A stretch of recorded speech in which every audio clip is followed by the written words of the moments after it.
Shall we start the session, madam? Couple of minutes. It's 29.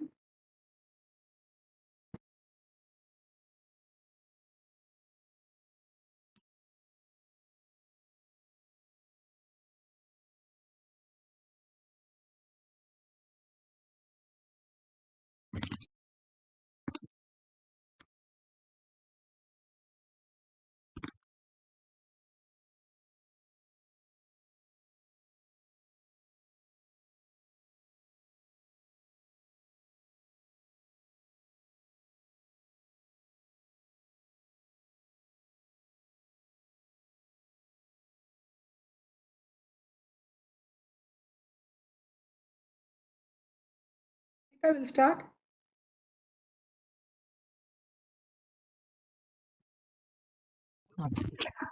So, warm welcome everyone. I'm Aishwarya, Assistant Professor at the Tamil Nadu Dr. Ambedkar Law University. I'll be moderator for this workshop.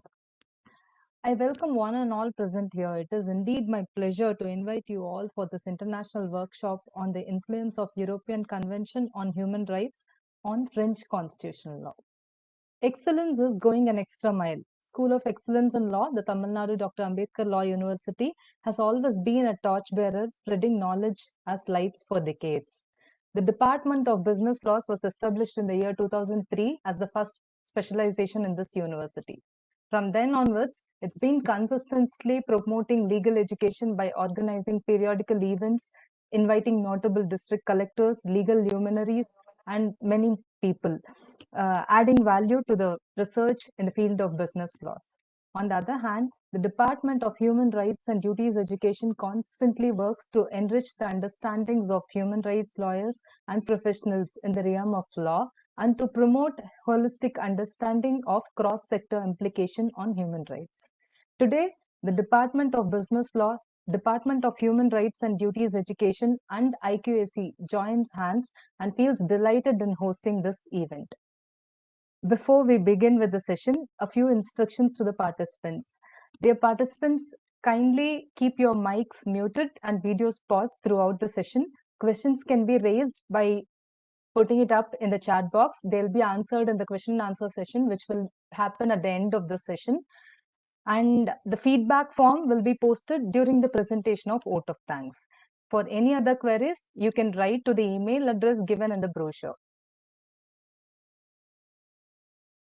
I now take pleasure in inviting Director of Postgraduate Courses and Head of the Department of Business Laws, Dr. Kumadaratna, an excellent administrator, distinguished and passionate teacher, to render the welcome address.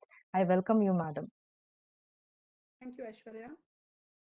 A very warm welcome, a pleasant evening to all present here and those who are in the process of joining our workshop.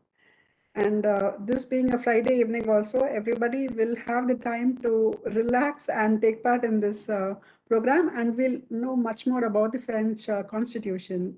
And first of all, I thank our Honorable Vice Chancellor, sir. It is because our Professor Dr. N.S. Santhosh Kumar, sir, our Honorable Vice Chancellor, sir's impetus and the freedom that sir is giving us only, we are able to very freely organize all these programs. We don't even give a thought whether sir will approve or not. Yes, sir will approve and encourages. Thank you very much, sir, and a respectful, warm welcome to our Honorable Vice Chancellor, sir. And our Professor Dr. Peggy. And I thank you very much, ma'am, for accepting our invitation immediately. A very respectful welcome to you, a pleasant welcome to you. I'll say from India. And ma'am immediately accepted when we requested through our alumni. And Deepa Christina is the person I thank and welcome here. Because of her only, I was introduced to Professor Peggy. And so with so simple humility, immediately she interacted with me. And we had a test session also last Monday, and it went very well. A very pleasant welcome to you, Dr. Professor Peggy. Thank you for accepting our invitation. And now I welcome our registrar, Professor Dr. Ranjit Oman Abraham. Sir is also a member of the Department of Business Law and also head of the Department of Cyberspace Law and Security. A very bright welcome to you, sir. And my heartiest welcome to our Dean, Professor Dr. Balaji, sir.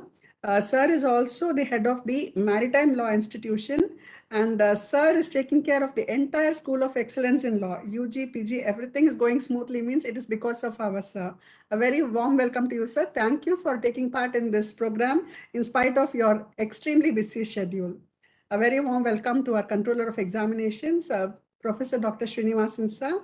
A warm welcome to the directors of UG, the 5 directors of UG, namely Vijay Lakshmi ma'am, Sunil sir, then Brinda ma'am, Shaktivel sir, and also Vasan sir.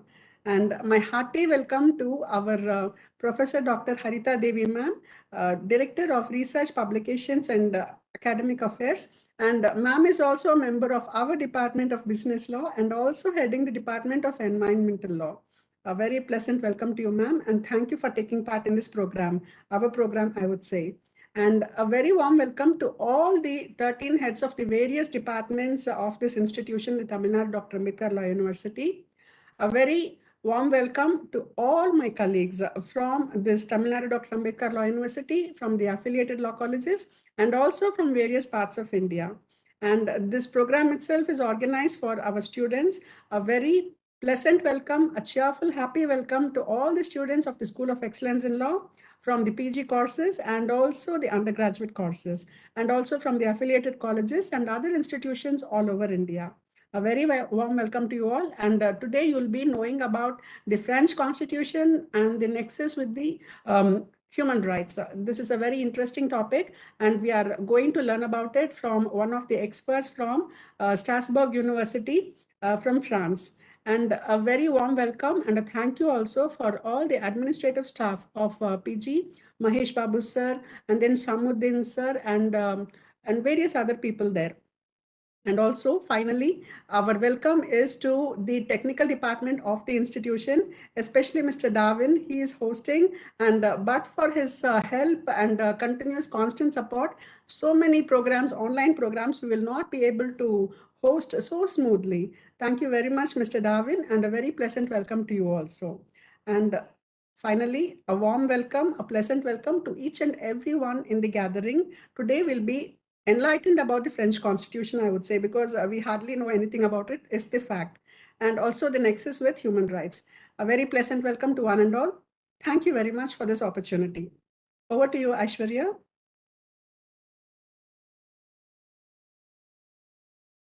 Thank you, madam. Now I invite Head of the Department of Human Rights and Duties Education, Professor Dr. S. Elumalai, a man of exemplary knowledge, to introduce the theme of the workshop. Please, sir. Is in the platform? Yes, he is. Dr. Elumalai?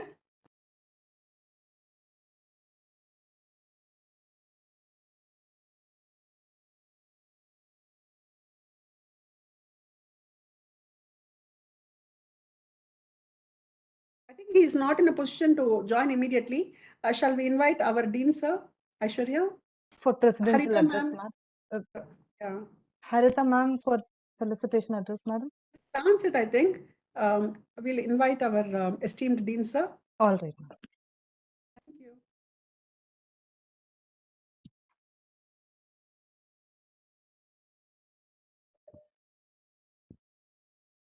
Thank you. Am I audible, ma'am? Yes. Okay. Yes, sir. Okay. Thank you, Dr. Kumar, for giving me this opportunity.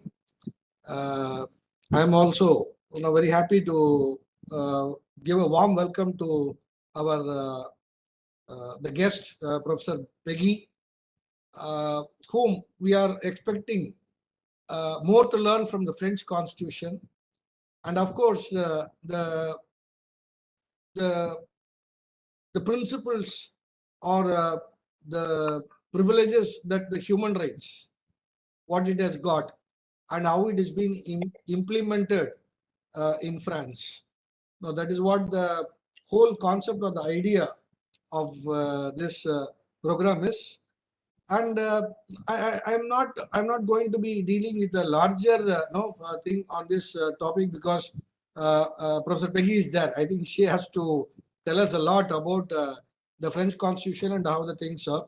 Now, basically, when I was being as an international from the Department of International Law, and I can substantially understand the concept of human rights and how this European Convention on Human Rights came into being, where in fact the Convention for the Protection of Human Rights and the Fundamental Freedoms, where the regional cooperation was started and where this European Convention on ECHR was possible. And all Council of Europe member states are party to the convention. And of course, the French is also one among them. And with that convention, the establishment of European Court of Human Rights was there. And all the other things have been taken care by the convention, which is in fact very comprehensively dealt with almost all the fundamental rights, including the life, the torture, liberty and security, fair trial, privacy, conscience and religion, association, marriage, discrimination, derogations and foreign parties, abuse of rights, then property, education, protocols also given us more options to protect the human rights on property, education, elections, civil imprisonment, the free movement, restriction of death penalty, crime and family, and so on and so forth. And when we say that, when they were talking about the European Convention on Human Rights, of course, it has been valid and it has been applicable to all the member states who have been there, who are already there as a member or ratified the same. But the point is, when we come to the adoption of this European Convention on Human Rights on the particular state, now for any state that for that matter, even though India is a signatory to the UDHR, once again, any other convention for that matter, the question that comes is, which is supreme, whether the Indian Constitution or the declaration or the treaty as such. Now the same thing I believe that it happens in the French Constitution also. So where they have seen that the many such the conventions, in fact, the France has got a solid the history where they got the French Republic. No, that has been later to be followed on, but the Declaration of Rights of Man and the Citizen, 1789, seems to be very significant. And the France also ratified the 1948 UDHR as well as the ECHR, no doubt. And it is also a part of Charter of Fundamental Rights of the European Union. And all these things, from my understanding, would have certain impact on the French Constitution. Now, nevertheless, the French Constitution, I believe, would have made a way for these things to be adopted. And of course, the only thing would be the French Constitution. Now, I really don't know, but to be very honest, how far the French Constitution adopts and adapts the European human rights into their system, and what are all the things they have actually having on their own. And for certain things, I have also come across this Roma expulsion in 2010, and in some cases where the censorship, the police abuses and detention. No, it happens. It happens everywhere. It's not, say, right from the beginning of 48 till this point of time. It doesn't mean that the human rights are being fully protected. That's the whole point where it shows that how much a country could able to take or try to implement and try to protect the human rights, because every country has got its own importance, the priority basically to be given. and how it actually balances the both would be an interesting part to know. That is from the part of the France. So we want to know that how the things have been happening, and I believe that they also very much pioneered in the way in which they have celebrated the freedoms of right of LGBT, the intersex rights, and other human rights aspect has been concerned. And probably in that phase, I am very much looking eager to know more about from Professor Peggy that how the things have been happening, and I very eagerly just want to watch what the professor want to say about the action of the European Union human rights on the French Constitution, how they take it. And I cut short here. I don't want to take much time where the speaker has to speak a lot.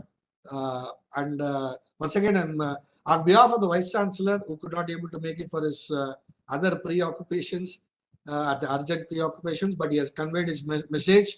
He was very happy, and I am also very much indeed happy to welcome Professor Peggy and also the organizers, Madam Director PG Studies, who have taken steps for organizing this type of program, and we are expecting more from her. Thank you, Anantama. Thank you.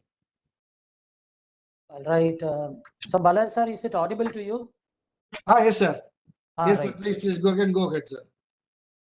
So, I think may I straight away start addressing? Aishwarya, introduce you, Elumalai. 1 second. All right, madam. Thank you, madam. Thank you, Dr. Balaji, for your introduction of the topic.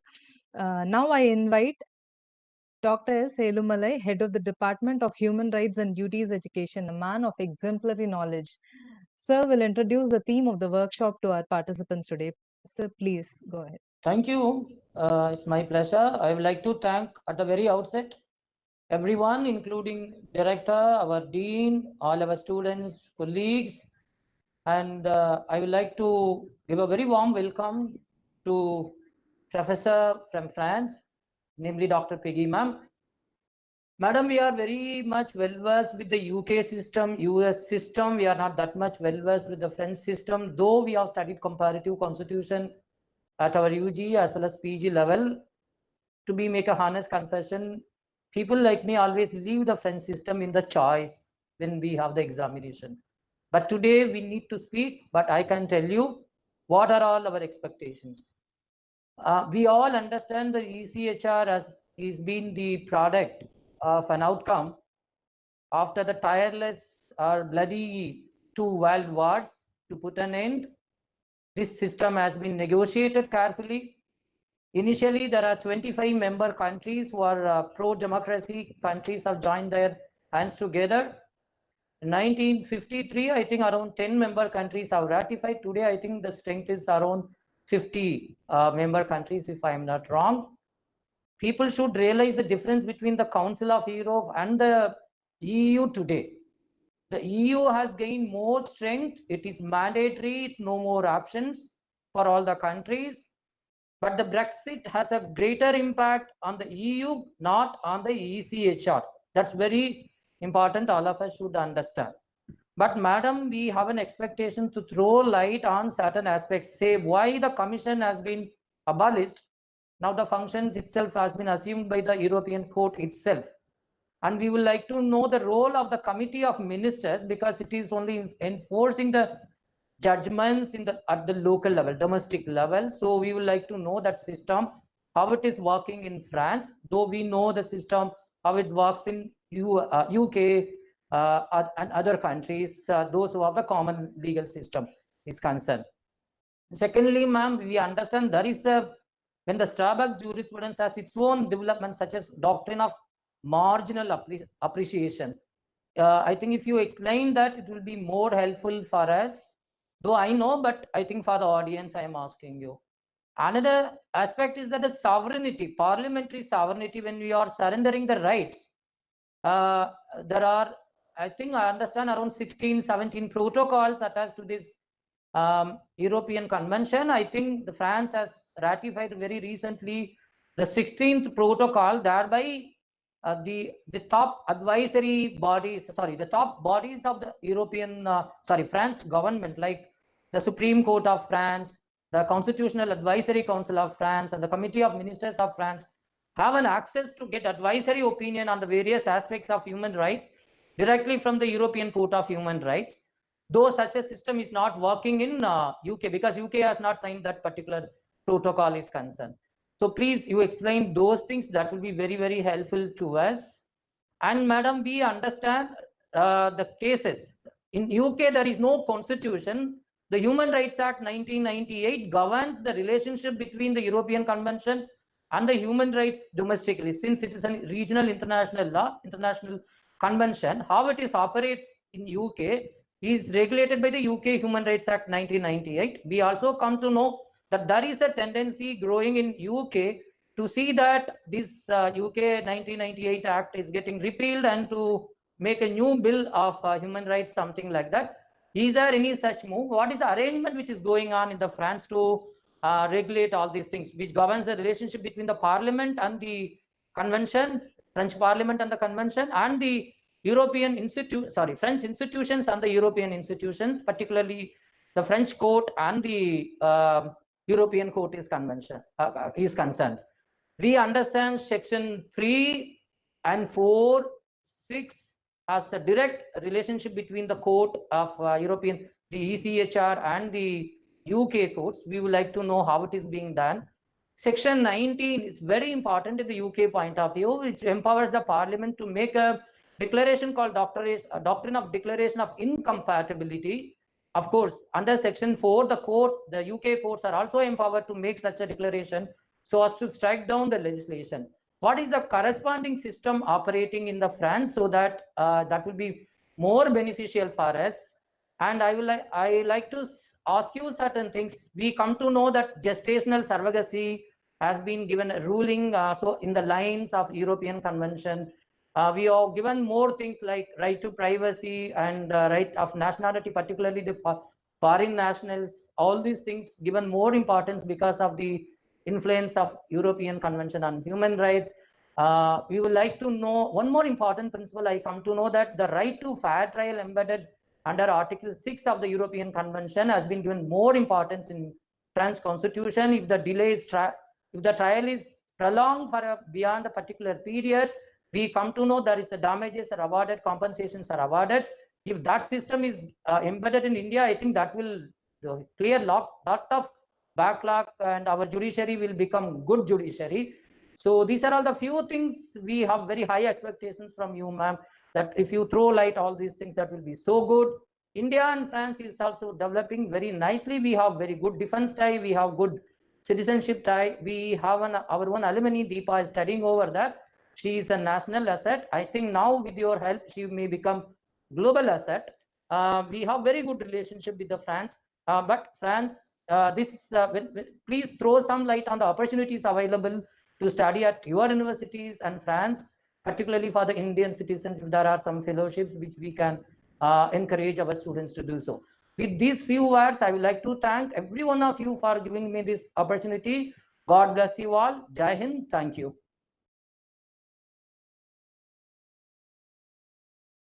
Thank you, Dr. Zelmuri. Thank you for your introduction. It was indeed detailed. Now I move on to welcome Dr. Haritha Devi, Director, Research, Publications and Academic Affairs and Head of the Department of Environmental Law and Legal Order, the Tamil Nadu Dr. Ambedkar Law University. I invite you to deliver the felicitation address, madam.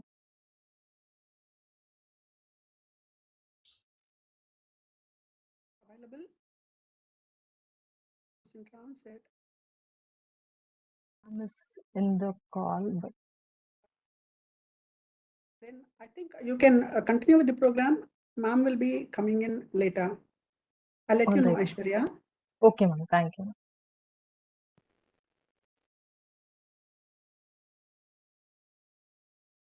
Thank you.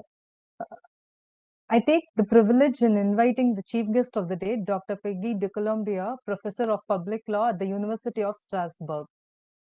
She holds a doctoral degree from the University of Strasbourg. She previously worked at the University of Kiel and University of Perpignan, where she taught, among other subjects, UK constitutional law and administrative law, UK civil liberties, and French international and European human rights law. Her main area of expertise is the European Convention on Human Rights.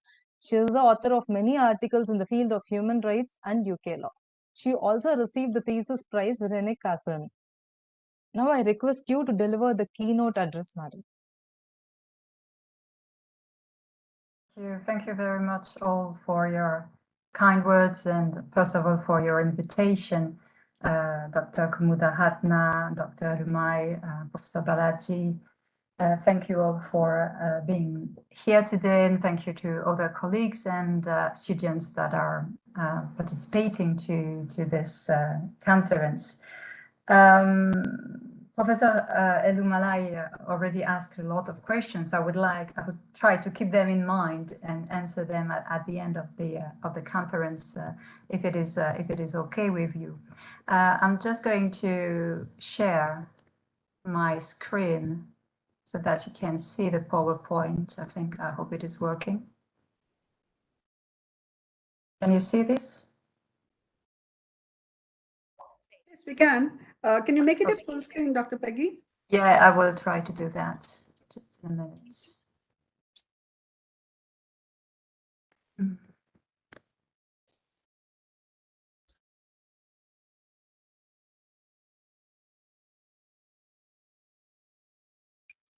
that okay? So, as you heard, I'm Peggy Ducoulombier. I'm Professor of Public Law at the University of Strasbourg. And, oh, no, it does not work. I have a problem.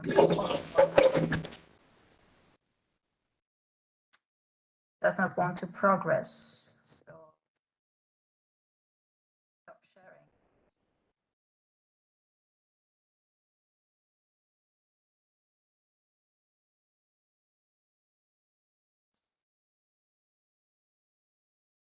I have to stop sharing because it was not progressing. So if you can maybe play the PowerPoint for me.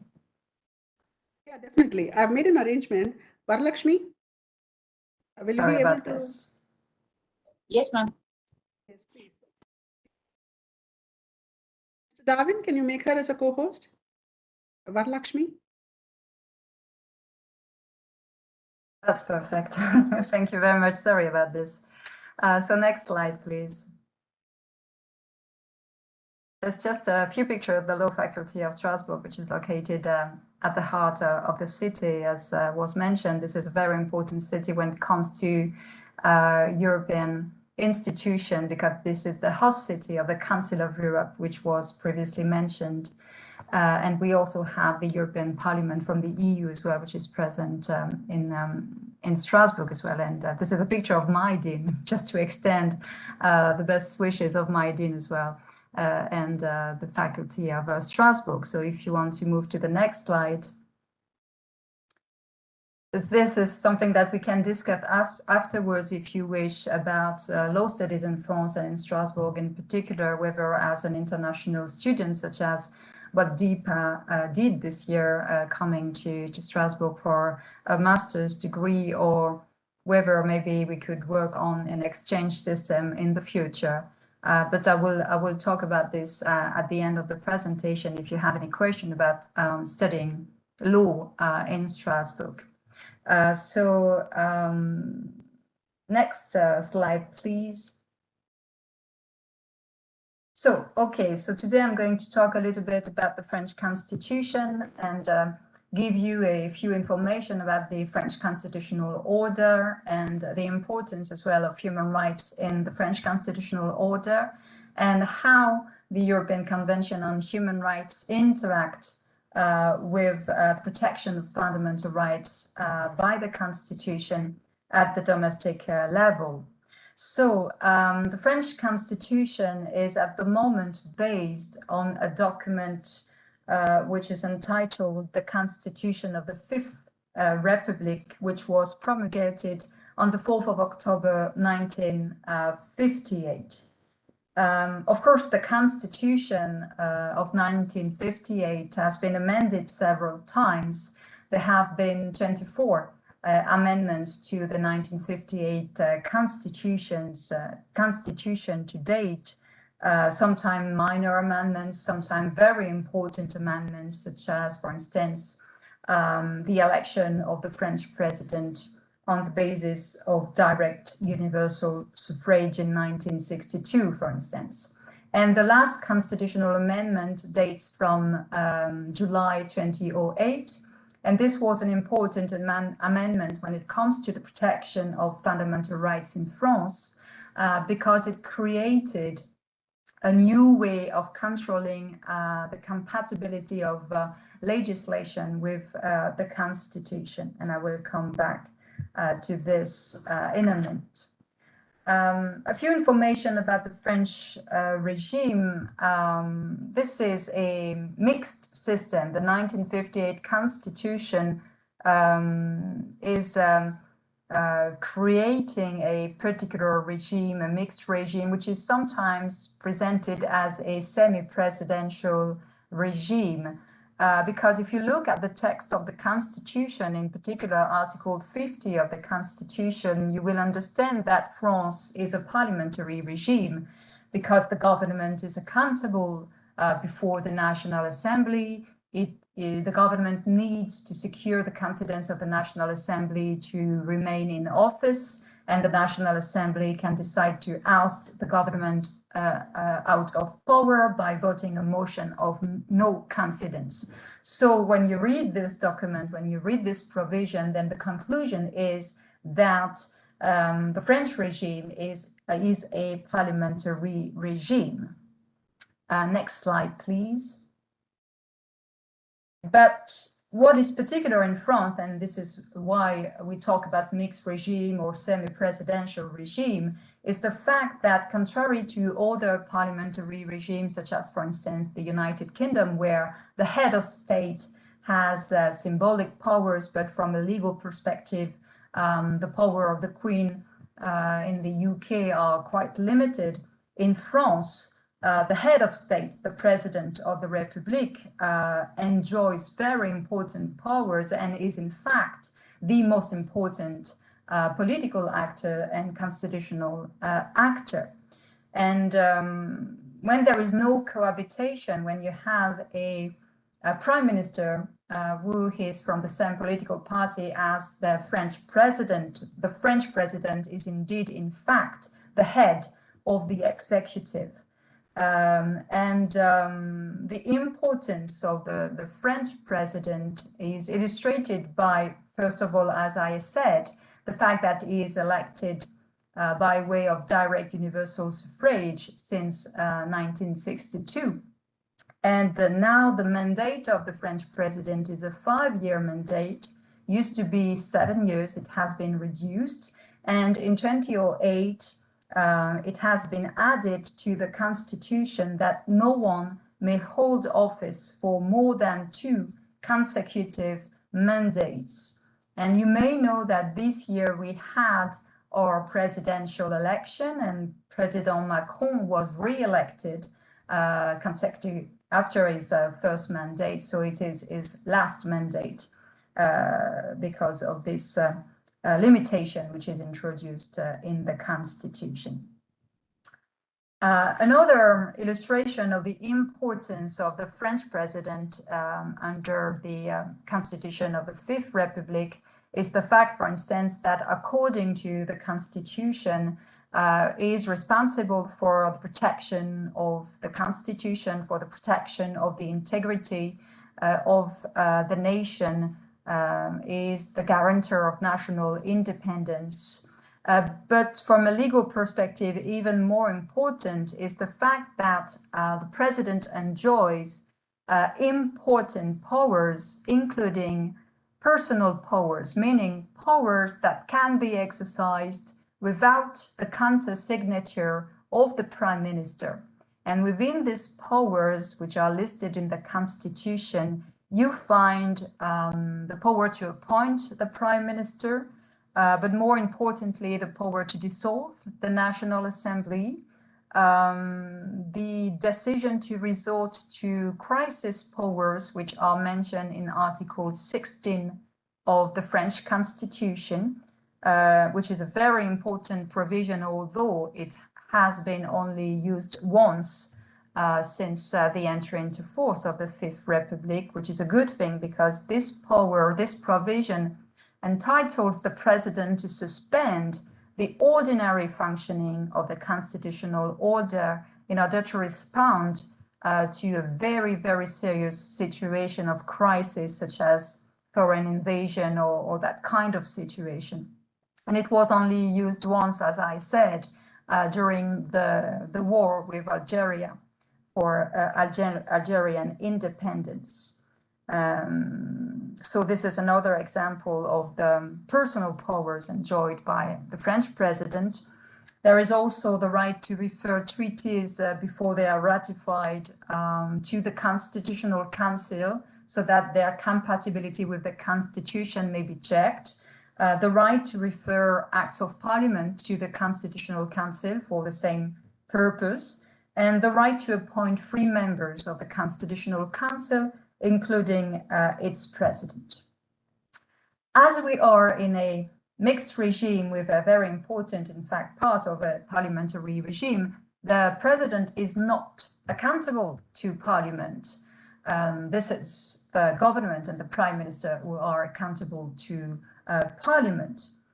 In addition to this, he enjoys a protection for actions taken in relation to his official capacity, save for, of course, any criminal liability related to the International Criminal Court Treaty.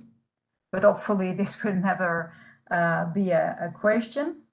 And in addition to this, while the president is in office, it cannot be questioned or it cannot be asked to intervene in ordinary legal proceedings. It's only after the end of his mandate that maybe he may be called to appear before a court of law, but always for actions that are not connected with his mandate. For that he has an absolute, in fact, immunity. In the Constitution, you will find provision about the fact that under very specific extreme circumstances, the president might be removed from office if he is to be found in violation of his duties as president. But this is an exceptional procedure which is in the hands of Parliament, in fact. Parliament may decide to sit as a high court and decide to apply the Article 67 and 68 of the Constitution to decide to remove the president from office in case there is a breach of his duties patently incompatible with his continuing in office. But this is very unlikely. It's just something that has been introduced in the Constitution so as to guarantee that there is a way of removing the president if need be. But this is, as I said, exceptional. It's a mix of political and criminal justice, and it's never been applied. Next slide, please. So when we talk about the Constitution of the Fifth Republic and when we are going to talk about human rights, it is important to mention another important actor which was created, in fact, by the 1958 Constitution, and which is the Constitutional Council. And this is a picture of the inside of the palace where the Constitutional Council is located in Paris. A very beautiful building which is shared between the Constitutional Council and the State Council, which is the Supreme Administrative Court in France. So the Constitutional Council was created, as I said, in 1958. And originally, the function of the Constitutional Council was not to protect fundamental rights. This was not the reason why it was created in 1958. In fact, it was established in the minds of the group of experts who wrote the 1958 Constitution as a tool to limit the powers of Parliament.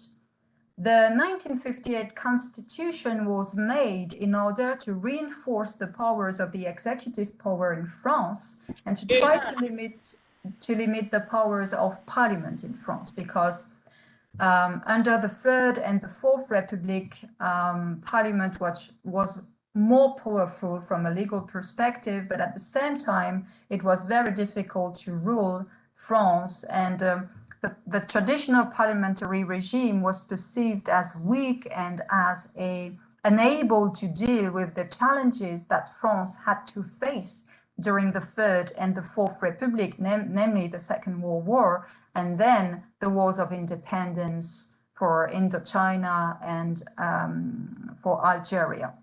So when General de Gaulle was called back to power, he accepted to come back to power, but under the condition that a new constitution would be established, and a constitution where the executive would be the most powerful, basically, power within the state. And you saw that with, first of all, the role of the president in the constitution. And therefore, the constitution contains several provisions which reflects this will to try to limit the powers of Parliament and to guarantee that Parliament does not step over the territory of the government, basically. And the Constitutional Council was perceived as a tool to guarantee that Parliament would not step over the territory of the government. So the main function, the initial function of the Constitutional Council was not about protection of fundamental freedoms, but of course, institution evolved with time, and with the 70s and an important constitutional decision in 1971, the Constitutional Council started to control the compatibility of legislative acts of Parliament with fundamental rights protected by the Constitution. And the first important decision in that respect is the freedom of association decision decided in 1971, where the Constitutional Council declared that a law which had just been adopted by Parliament in order to complexify the way association could be created in France was incompatible with freedom of association protected by the Constitution. You have to understand that even if in 1958 the Constitutional Council's function was not so much about the protection of fundamental rights, it was already a revolution in the French constitutional order to have a body, the function of which was to control legislative action. Before 1958, no courts or no body, in fact, controlled the compatibility of legislative action with the Constitution.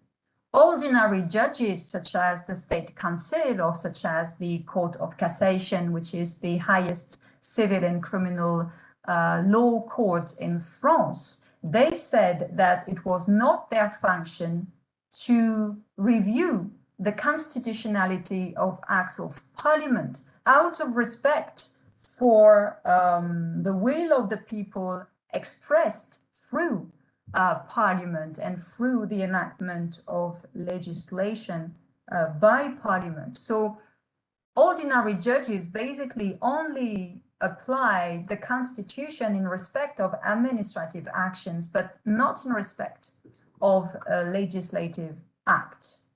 So to have this new body, the function of which was to control the compatibility of acts of Parliament with the Constitution, was already a very important step in 1958, and even more starting with 1971, where the compatibility of legislative acts with the Constitution started to be focused on fundamental rights as well, rights protected at the constitutional level.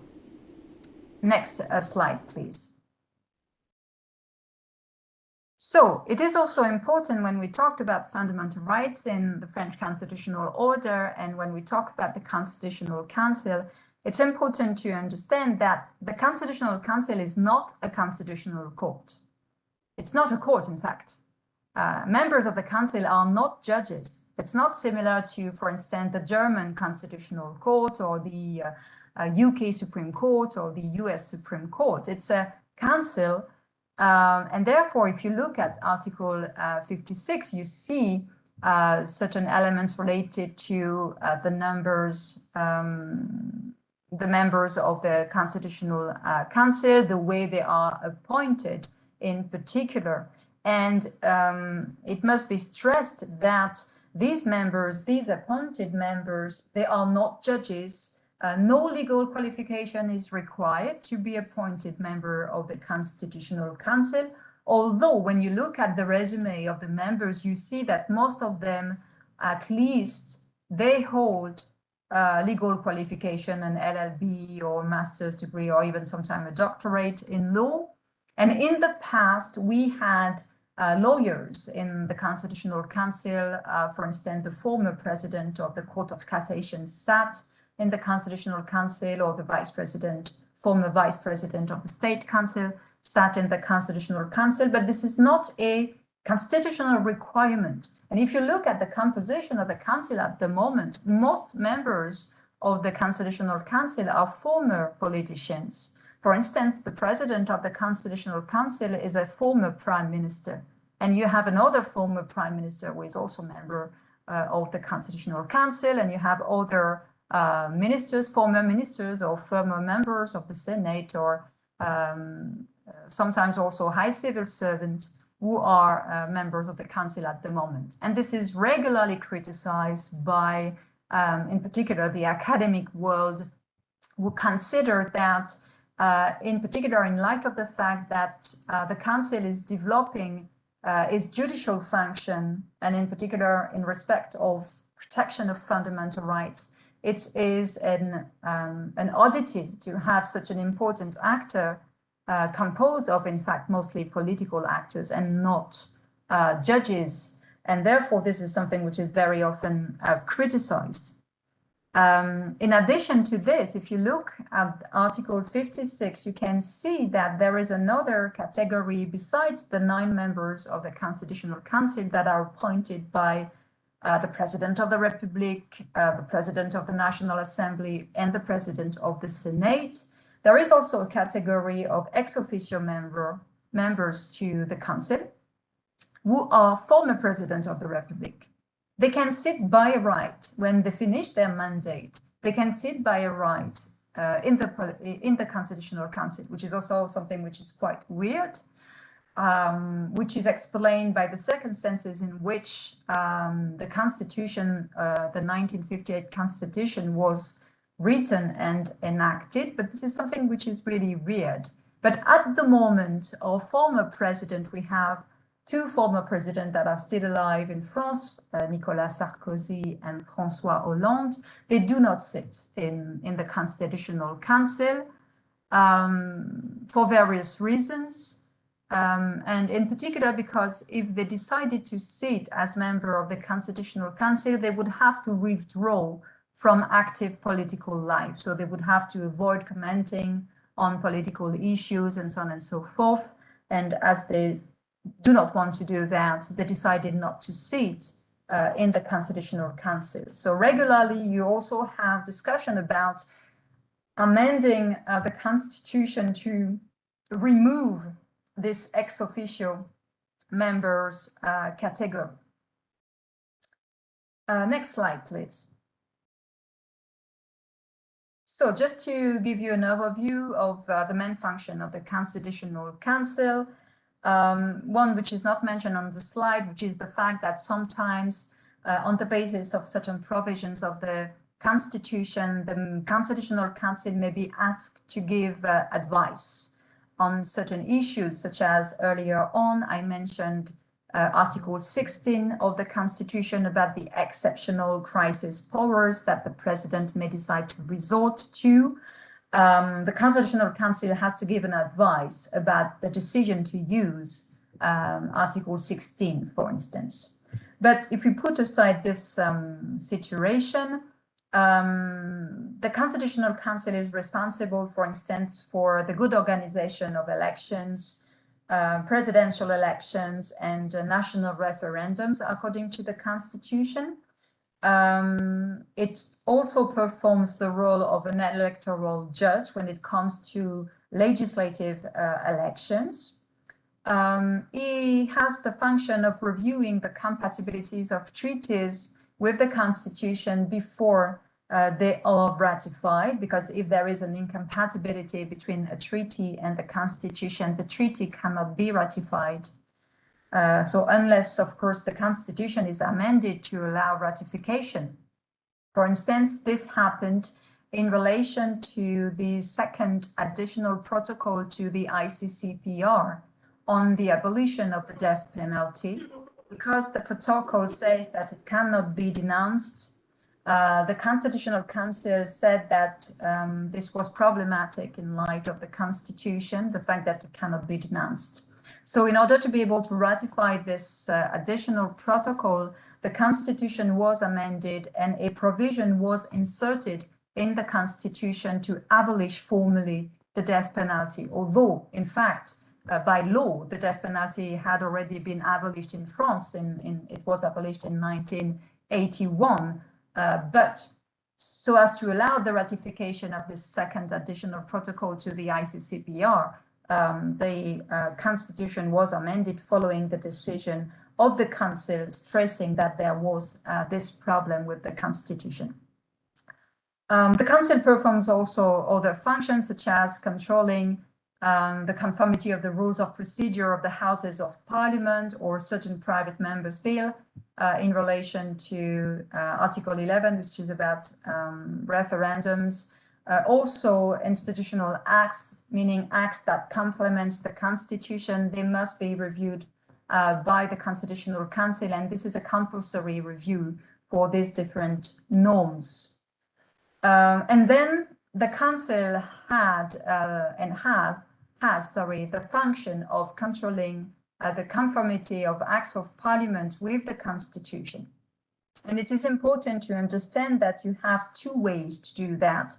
For a very long time, in fact, you just had the first one, which is regulated, as you can see on the slide, by Article 61 of the Constitution.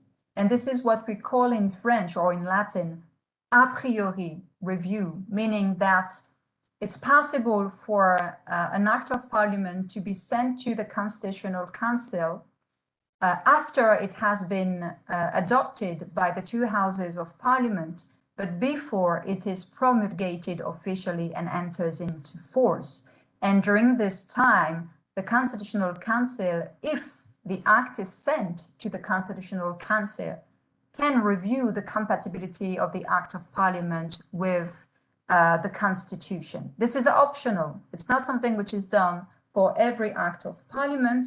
And in addition to this, this is a power which is given to political actors only, the power to refer Act of Parliament to the Constitutional Council through the procedure of Article 61 of the Constitution, namely the President of the Republic, I mentioned that already, the Prime Minister, the President of the National Assembly, and the President of the Senate. And in 1974, an amendment to the Constitution was made, very important amendment, which opened this right to refer Act of Parliament to the Council to 60 members of the National Assembly or 60 members of the Senate.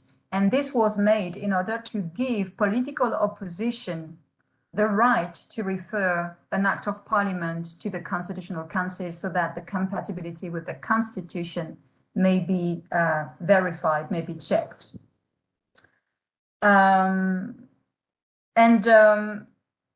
You understand that this is a system which is not perfectly satisfactory when it comes to the protection of fundamental rights, because basically, if political actors agree not to send an Act of Parliament to the Constitutional Council, no review is possible. As an individual, you cannot ask this act to be sent to the Constitutional Council for review on the basis of Article 61 of the Constitution.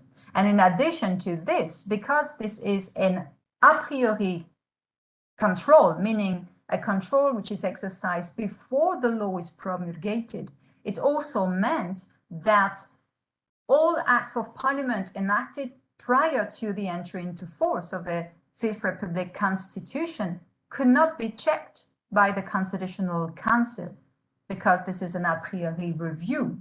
So this system was not very satisfactory, and this also explains why, as I will mention in a minute, the protection offered by international law, and in particular the ECHR, gained so much importance in the French legal order because it was not possible for individuals an act of parliament incompatible with the human rights protected by the Constitution, but individuals could ask an ordinary judge, civil judge, administrative judge, to declare that a legislative provision is incompatible with the ECHR and to put aside this incompatible provision. So it was easier to be protected thanks to the influence in the French legal order of international law for an individual than it was from the Constitutional Council. So a change was made to this system with the last constitutional reform that I have mentioned, the 2008 reform, which provided for a new mechanism which has entered into force in 2010 and which is known in French as QPC, but it means basically priority preliminary ruling on an issue of constitutionality. And this is a new mechanism which is very useful because it allows acts of parliament that have entered into force to be referred to the Constitutional Council so that the Constitutional Council can check whether they are compatible with the Constitution, and in particular, more specifically, in fact, with constitutional rights. Next slide, please. So you see, this is this new provision, Article 61(1), which has been introduced by the 2008 reform of the Constitution. And you see how it works. If during proceedings in progress before a court of law, it is claimed by an individual involved in these legal proceedings that a statutory provision, so this is limited to legislative provision, infringes the rights and freedoms guaranteed by the Constitution. So it means that this control is only made in relation to rights, constitutional rights, not all provisions of the Constitution, but still. So if a statutory provision infringes the rights and freedoms guaranteed by the Constitution, this question, this matter, may be referred by the State Council or the Court of Cassation, which are the two Supreme Courts in France for administrative law and private law, to the Constitutional Council within a set period of time, which is determined by an institutional act. But this is not very important. In fact, you've got a 3-month period to refer the question to the Constitutional Council. So you see, this is an interesting improvement for the situation and the protection of constitutional rights in France for individuals. But you have to understand that as an individual, you do not have access to the council directly. Next slide, please. As I said, it's a major improvement for the protection of fundamental rights for the individuals, but it's not similar to what exists, for instance, in German law, where an individual may directly send a request to the Constitutional Court. You have in this new system a filtering mechanism, basically, because what happens is that you are involved in a litigation, for instance, I don't know, a criminal prosecution, and a legislative act is applied to your case. and you think that this act of parliament, this legislative provision, is incompatible, let's say, with the right to a fair trial, which is a right protected at the constitutional level. So you may raise this argument before the judge, who is dealing with your case. If certain conditions are met, such as the fact that the legislative provision indeed applies to the facts of the case and is instrumental for the case, if the law has not been declared compatible with the Constitution already through another mechanism, Article 61 mechanism, if the question is serious and so on and so forth, the judge may decide to refer the case to the Supreme Judge of the order, State Council or Court of Cassation, and then the State Council or the Court of Cassation, reviewing such conditions as well, may decide to refer the question to the Constitutional Council. And then only the Constitutional Council is going to decide whether this legislative provision is indeed incompatible with a constitutional right or constitutional freedom. So you see, once again, it's not all provisions of the Constitution that may be used, but for the individual, the most important ones are, in any case, constitutional right and constitutional freedom. In case there is an ambiguity on the fact that the constitutional provision that is used by the applicant protects indeed a constitutional right, this is for the Constitutional Council to decide whether the question, the QPC, the preliminary ruling, is indeed admissible. For instance, in the Cecile L decision, which is mentioned on the slide, the applicant relied on Article 75(1) of the Constitution, which states basically that regional languages are part of France's heritage. And the Council said that this provision basically does not protect a constitutional right, so it cannot be used by the applicant in a preliminary ruling on an issue of constitutionality. Next slide, please. So in case the provision is found incompatible, well, depending on the procedure which was used, Article 61 or Article 61(1), the provision is not promulgated, or the provision is repealed. Basically, it disappears from the legal order. And the decision of the Constitutional Council are said to be binding on all public authorities, administrative authorities, and courts. So, as I said, even if in France the system of constitutional review of legislation is still imperfect, with this new mechanism of the priority preliminary ruling on an issue of constitutionality, huge progress were made, in fact. But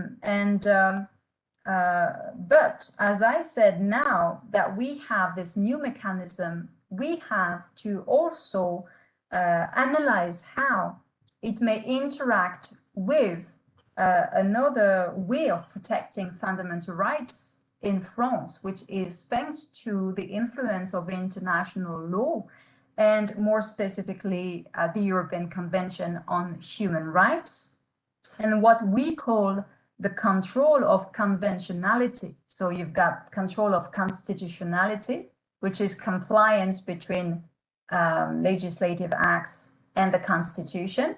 And you have what we call the control of conventionality, which is controlling the compliance of legislative act with international convention, which are given effect in the domestic legal order.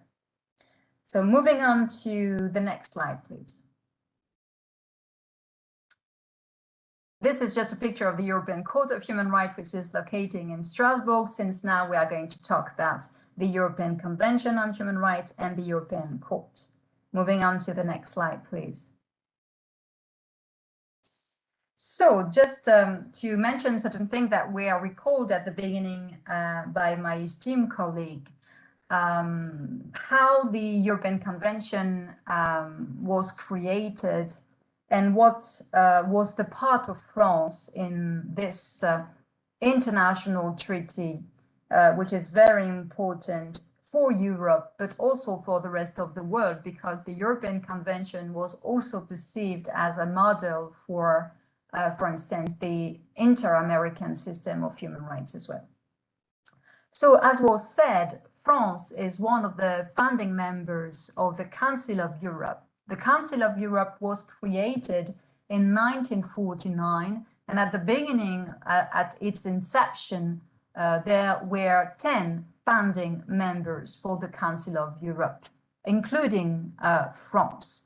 And France was therefore, among with the other members, such as, for instance, the United Kingdom, one of the first signatories to the European Convention in 1950. But, as you can see on the slide, France did not ratify the European Convention on Human Rights until 1974, and only accepted the right to individual application before the European Commission on Human Rights in 1981. So it's not until these dates that, in fact, the ECHR was given effect at the domestic level in France, despite the fact that France was a founding member of the Council of Europe and signed the convention in 1950. Of course, you may understand that at the time, I think that the political authorities did not want an international court to be given the competence to deal with certain questions, in particular since France was engaged in wars with its colonies and the process of independence. And therefore, it was felt that it was maybe more cautious not to ratify the convention early on. However, since then, and despite certain tension as well with the European Court of Human Rights, I mean, no country likes to be found in breach of the European Convention, and sometimes you've got certain political reactions to certain decision of the European Court of Human Rights. But nowadays, I must say that France is in fact a very important support to the ECHR system. And we mentioned in the introduction tensions, for instance, in the United Kingdom, and talks about repealing the Human Rights Act. In France, sometimes when you have electoral campaigns as well, you always have leaders, in particular from right-wing parties, talking about limiting the influence of the ECHR. But this is not something which is very widespread in the French, let's say, legal order and political system. In the past, as I said, you had very important tension between the State Council and the European Court of Human Rights, but this has changed. And as I said, nowadays, things are quite positive between the French authorities and the ECHR.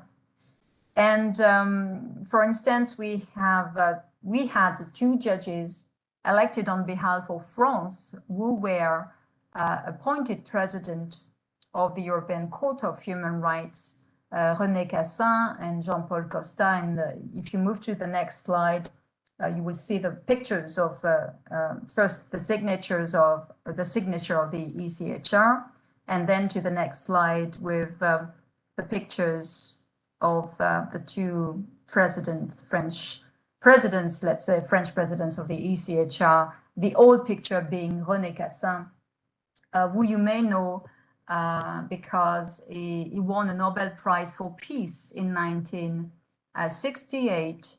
And more importantly, he was one of the writers of the Universal Declaration on Human Rights. So very important person when it comes to the field of human rights. And he was also vice president of the State Council. He was a companion to the President de Gaulle while we were engaged in the Second World War in particular.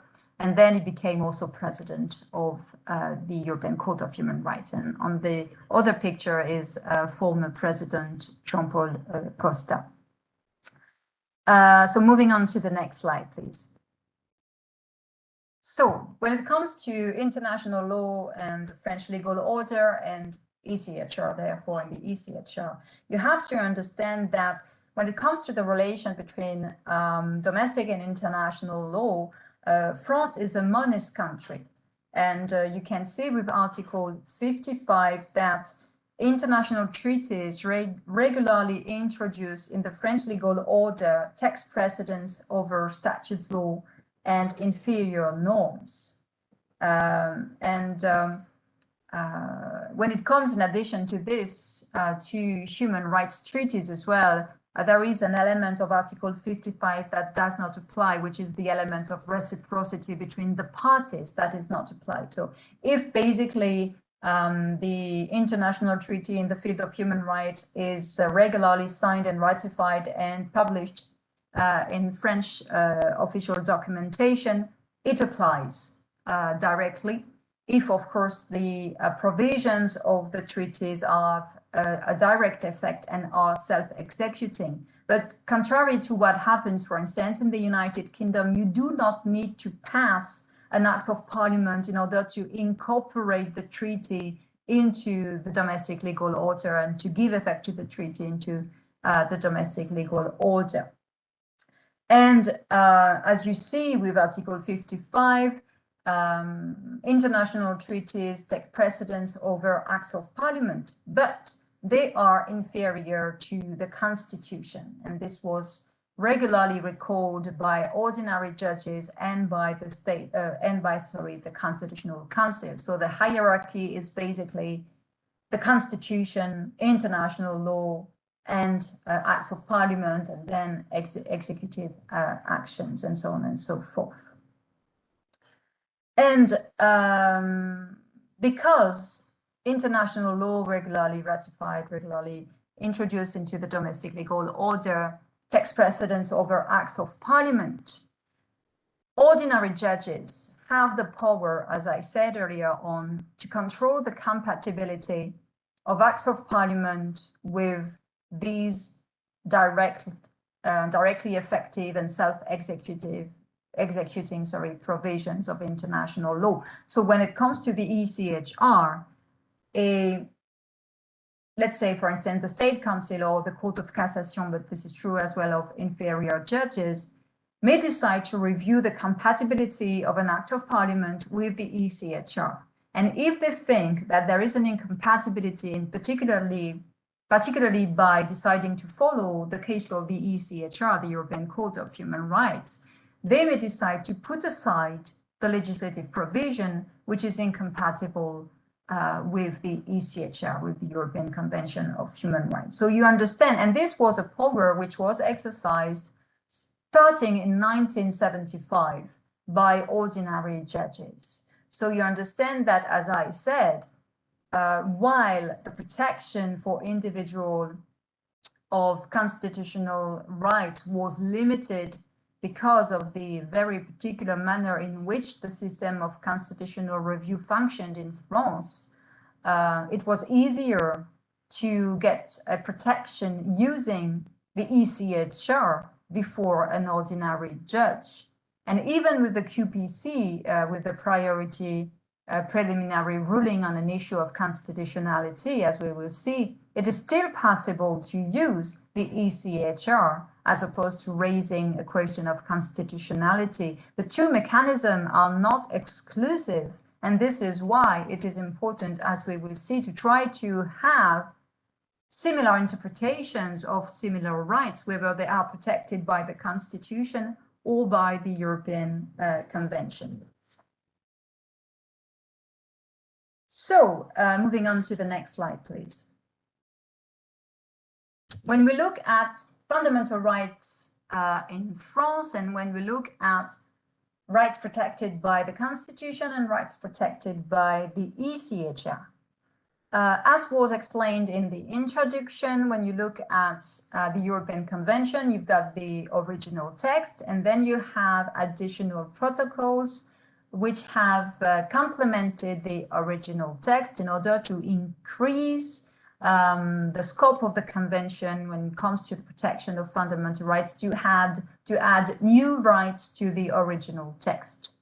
Well, as far as France is concerned, the only additional protocol that France has failed to ratify when it comes to the European Convention on Human Rights is Protocol 12, which is about general prohibition of discrimination in relation to domestic norms and rights protected at the domestic level. But otherwise, all other protocols have been ratified for France. And if you look at the convention, what you will find in the European Convention are mostly civil and political rights. If you look at the nature of the rights, as was mentioned, it will be protection of life, protection from torture, from slavery and forced labor, right to freedom and liberty, right to a fair trial, protection of privacy, freedom of expression, freedom of religion, protection of property, and so on and so forth. You may have a few tiny exceptions with, for instance, the right to form trade union, which is a social and economic right, and the right to education, but mostly the vast majority are civil and political rights. Simply because it was the rights on which the founding members of the Council of Europe agreed. They were the rights which were the most grossly violated by the Second World War and the Holocaust. And you had this agreement after the Second World War on these rights, and you needed to act quickly in order to keep the momentum where sovereign nations were ready to decide to limit their sovereign rights so as to protect human rights. And therefore, it was decided to focus on civil and political rights in this document to manage to succeed, to agree on the document and on the mechanism of protection, and to have countries agreeing to sign and ratify the document. In the Council of Europe order, the document in which you are going to find most of the social and economic rights is the European Social Charter. But it does not work in the same manner as the European Convention on Human Rights. There is no court which is entrusted with the function of protecting these social and economic rights. So it's a little bit problematic, but to a certain extent, the European Court of Human Rights, by way of interpretation, has also accepted to introduce certain aspects which might be connected to, let's say, social policies, economical policies as well. But mainly the document is about civil and political rights. When you look at the French system, where do you have to look if you want to find rights and freedom protected at the constitutional level? It's a little bit weird, in fact. You have to look at various sources, most of them being listed in the preamble to the Fifth Republic Constitution. So if you look at the preamble of the Fifth Republic Constitution, you will see reference to certain documents, and you will find, in fact, constitutional rights in this document. Of course, you find certain constitutional rights in the main text of the 1958 Constitution, such as, for instance, the right to vote, certain principles related to equality, but the vast majority of rights protected at the constitutional level in France are located elsewhere. First of all, as was mentioned in the introduction, in the 1789 Declaration of the Rights of Man and Citizen, very important document for France, of course, but which was also an inspiration for the Universal Declaration on Human Rights, which contains mostly civil and political rights as well, which is logical when you see the time when it was written. So you find security, freedom of expression, liberty, property, that kind of thing.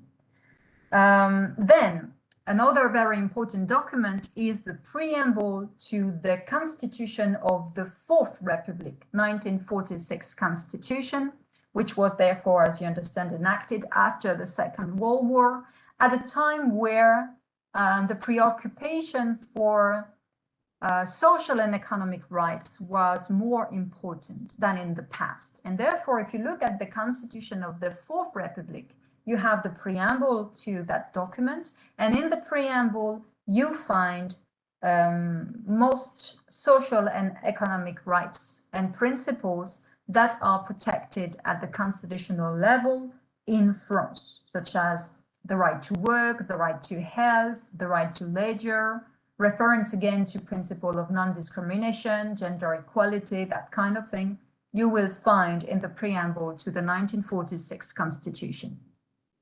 Then you have another text which was added to the Constitution and mentioned in the preamble through an amendment in 2004, which is the Charter for the Environment. As the name indicates, this document contains principles and rights related to the protection of the environment and the right to have an healthy environment as well for human beings. And then you have also a weird category, which is known as fundamental principle recognized by the laws of the Republic. This is a little bit weird because, in fact, these are rights which are formally, in fact, mentioned in laws, in acts of parliaments, but for which the Constitutional Council has considered that they contained very important fundamental rights and principles, and therefore declared that they were recognized as having a constitutional value, such as, for instance, the fact that criminal law must be adapted to juveniles, and that the system should be different for minors and for adults. And you also have a category which is called principles of constitutional values, which are discovered, in fact, by the Constitutional Council, such as, for instance, the principle of continuity of public services in France, or more recently, the Constitutional Council added into this category a principle of fraternity by connecting it to a provision in the Constitution. This is the way, in fact, the system is organized in France when it comes to the protection of rights at the constitutional level. And then you've got the protection of the ECHR, which is also very important for the individual in France. Moving on to the next slide, please. As I said, you see that we have a connection between the ECHR and certain fundamental rights protected at the constitutional level in France. We have civil and political rights as well in France and in the ECHR, and they are in fact very similar. You will find in both documents, whether it's the 1789 Declaration of Rights of Man and Citizen or the ECHR, you will find freedom of expression, freedom from arbitrary arrest, protection of dignity, freedom of religion, and so on and so forth. So you have this similarity, which will explain why it is now necessary to have basically the Constitutional Council interpreting constitutional rights in a way which is compatible with the European Convention on Human Rights, because you've got similar rights protected in both systems. But as I said, in France, the body of constitutional rights is also more diverse and more developed than the text of the European Convention, because we have the protection of social and economic rights as well. Although, thanks to, as I said, the 1946 Constitution, although you have certain rights as well in the ECHR, such as the right to form trade unions, which is mentioned in Article 11. And although by way of interpretation, the ECHR has tried to expand a little bit the scope of the convention in the area of social and economic rights. But the ECHR, the European Court of Human Rights, is definitely not a European Court of Social Rights. Absolutely not. The European Court of Human Rights is quite uncomfortable when applicants bring cases where you have important ramification in the field of social policies or economic policies. And as was mentioned earlier on by an esteemed colleague, very often when you've got this kind of situation before the European Court is going to rely on the margin of appreciation given to the states to limit its control and to try not to interfere with social policies and economic policies developed at the domestic level. And as I said, well, you've got also in France the Charter for the Environment.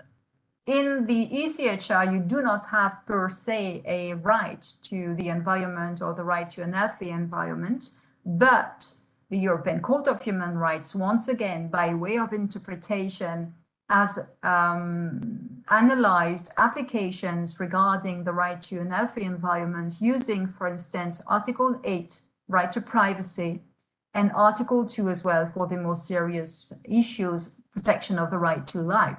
And at the moment, you've got very important litigation before the European Court of Human Rights, which are pending before the court on the issue of climate change. And you've got applicants which have introduced procedures before the European Court complaining about the fact that states have remained inactive in face of climate change, and that this was a potential violation of several rights of the convention, such as the right to life, protection of privacy, and so on and so forth. So things are changing as well before the European Court of Human Rights. Moving on to the next slide, please. Thank you. So as I explained, so we have constitutional rights in France, but we have also the ECHR, which is applicable in the French legal order. But as I explained, this is not the task of the Constitutional Council to review the compatibility of acts of parliament with the ECHR or any other international treaty which is applicable in France. International law, and this is true of the ECHR, of course, is not part of what we call the constitutionality block, meaning the norms that are given constitutional value in France. And the Constitutional Council is only focused on the Constitution and on the constitutionality block. The Constitution, the Charter for the Environment, the 1789 Declaration of Man and Citizen, and so on and so forth, but only constitutional norms. And the review of compatibility between the Constitution and acts of parliament, which is performed by the Constitutional Council, does not involve international law. The Constitutional Council in 1975 said, it's not my job to control the compatibility of French legislation with the ECHR. This is something that has to be done by ordinary judges. And the introduction of the QPC, the preliminary ruling on an issue of constitutionality, did not change that. So international law is not part of the constitutionality block, but as we said, according to the Constitution, it is superior to acts of parliament. And therefore, as I said, it is for ordinary judge to perform the function of controlling the compatibility of acts of parliament with international law being of direct effect and self-executing, but just focus on the ECHR. And this is something which is done very regularly by ordinary judges, especially at the highest level, of course, that Council Court of Cassation. And as I said, this is very important for ordinary citizens who do not enjoy a direct access to the Constitutional Council. And when they raise an issue of conventionality, not constitutionality. When an individual raises an issue of conventionality, compatibility between legislative provision and the ECHR, there is no filtering mechanism, there is no complex system. It is for the ordinary judge who is dealing with the case to decide if he or she thinks that this legislative provision is compatible with the convention. Of course, by relying on the interpretation given by the European Court of Human Rights. And for instance, I mentioned on the slide a decision, which is a very important decision, which I come back in a minute, decided by the Court of Cassation in 2011 on the law on custody, which was declared contrary to the right to a fair trial, Article 6 of the ECHR, following several cases decided by the European Court of Human Rights, although not involving France. And basically, the Court of Cassation said that the law, as it stood at the time, was contrary to Article 6 because the person who was placed in custody could not have an immediate access to a lawyer. And that was contrary to the ECHR, Article 6 of the ECHR, as interpreted in Turkish cases by the European Court of Human Rights. Moving on to the next slide, please. So you see, we have different sets of human rights basically in France that can protect the individual. We have constitutional rights, we have international law, and more specifically, we have the European Convention on Human Rights. And as you saw, we have similarities between the two catalogs basically of rights in the field of mainly civil and political rights. And therefore, I think it is important to recognize that the ECHR may have an indirect impact on constitutional law and on the French constitutional order as a whole. And I believe it is important for the various actors to work in harmony and to try to have similar interpretation regarding similar rights, whether they are protected by the Constitution or by the Convention on Human Rights. And why it is important to try to have this interpretation in harmony.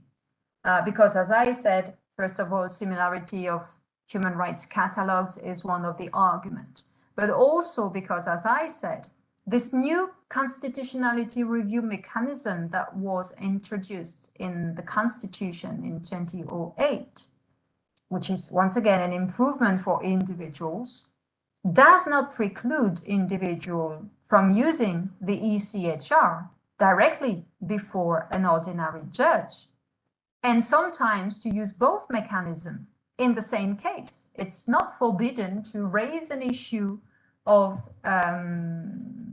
priority ruling on an issue of constitutionality, before a judge, and to use at the same time, basically, an argument based on the ECHR.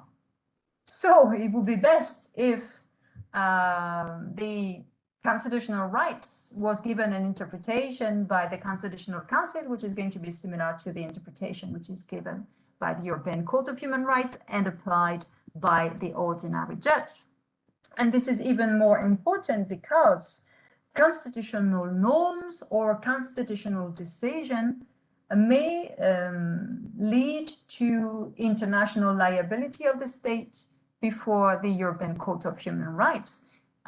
Before the European Court of Human Rights, the European Court does not basically differentiate between the source of the violation of the convention. It can be, of course, an administrative action, but it can also be a judicial decision. It can be, it can come from a legislative provision, but it can come also from the Constitution. Sometimes the European Court might say that a constitutional provision is the source of a violation of rights protected by the European Convention, which is, of course, particularly sensitive for a contracting party, but nonetheless, the European Court of Human Rights might decide to say that a constitutional provision is contrary to the convention, or that the decision of a constitutional judge or the Constitutional Council for France is contrary to the Constitution. This is usually not well received by states, and several states have taken, unfortunately, measures in order to say that basically they have the right to favor their constitution against a decision of the European Convention, or they may decide to not to implement a decision of the European Court of Human Rights if it conflicts with the Constitution or the interpretation of the Constitution. Russia did that, for instance. Poland is doing that at the moment regarding the conflict between Poland and the ECHR about independence of justice. So when it comes to France, you also have this idea that the Constitution is superior to international law, but so far the Constitutional Council has managed to find ways to avoid a direct conflict, in particular with EU law, but that would be true as well for other sources of international law. So it's important that we have these actors working together in order to avoid basically a problem at the international level, and potentially the European Court finding France, for instance, in breach of the convention because of a difference between interpretation on the same right, basically. And there was an interesting case in that regard. I mentioned earlier on the Cour de Cassation decision on the law of custody in 2011, if you remember. This is an interesting thing because when it comes to this law, there was a preliminary ruling on an issue of constitutionality raised about this law and about the fact that individuals placed in custody did not have an immediate access to a lawyer. And the Constitutional Council, when it got this preliminary ruling, said, yes, this is contrary to the Constitution. In particular, Article 16 of the Declaration of Men and of the Rights of Men and Citizen, which is an article which has been a provision which has been interpreted by the Constitutional Council to introduce basically rights that are connected to the right to a fair trial, the right to an effective remedy, and so on and so forth. So you will find in their interpretation of the Constitutional Council regarding this provision similar right that you have in Article 6 of the ECHR. And the Constitutional Council said, yes, this is contrary to the Constitution, but because this is something that the Constitutional Council has the right to do, I'm going to postpone in time the effect of inconstitutionality. I'm going to give basically a certain amount of time to the domestic authorities to change the law, because even if it is unconstitutional, I do not want basically criminal proceedings to be nullified simply on that basis. And therefore, yes, it is unconstitutional, but I'm postponing the effect of my decision in time to give time to change the law. Well, okay, that was for the Constitutional Council, but as I said, as an individual, you may use the QPC, but you may use as well the ECHR directly before an ordinary judge. And this is what an individual did. He said, okay, this is very well. The Constitutional Council said that the law was unconstitutional, but unfortunately not to my benefit because the effect is postponed in time. I'm going to use the ECHR directly, and I'm going to rely on Article 6 before the Cour de Cassation. And I want the Cour de Cassation to say that the law is incompatible with the ECHR. And so you see how the Court of Cassation was basically placed between a rock and a hard place, because on the one hand, the Constitutional Council said, this is unconstitutional, but we are going to wait a little bit before it takes any effect in real world, basically. And you've got the applicant who said, well, this is contrary to the ECHR, and indeed it is. And this should be applied immediately, and the law should be set aside immediately. And so the Court de Cassation had to rule twice on this issue. First, at an inferior level, the criminal formation within the Court of Cassation said, okay, you raise an issue on Article 6 ECHR, but I've got a decision from the Constitutional Council, so I have to follow the decision of the Constitutional Council. There's nothing I can do for you at the moment. And then it went back to the superior formation of the Cour de Cassation, which is called Assemblée Plénière, which is a solemn formation of the Cour de Cassation. And the Court of Cassation said, no, we cannot do that in the solemn formation. We cannot put on hold, basically, the ECHR. It has direct effect. It should be applied immediately, regardless of what the Constitutional Council said. We have to apply Article 6 immediately, and the law is indeed contrary to Article 6. And therefore, I'm going to put aside immediately this law, which is contrary to the European Convention on Human Rights. So you see how it is important, in fact, that the Constitutional Council basically has an interpretation of constitutional rights, which is similar to the interpretation of the ECHR, because ordinary judges have to apply the ECHR, although they are bound as well by Constitutional Council decision.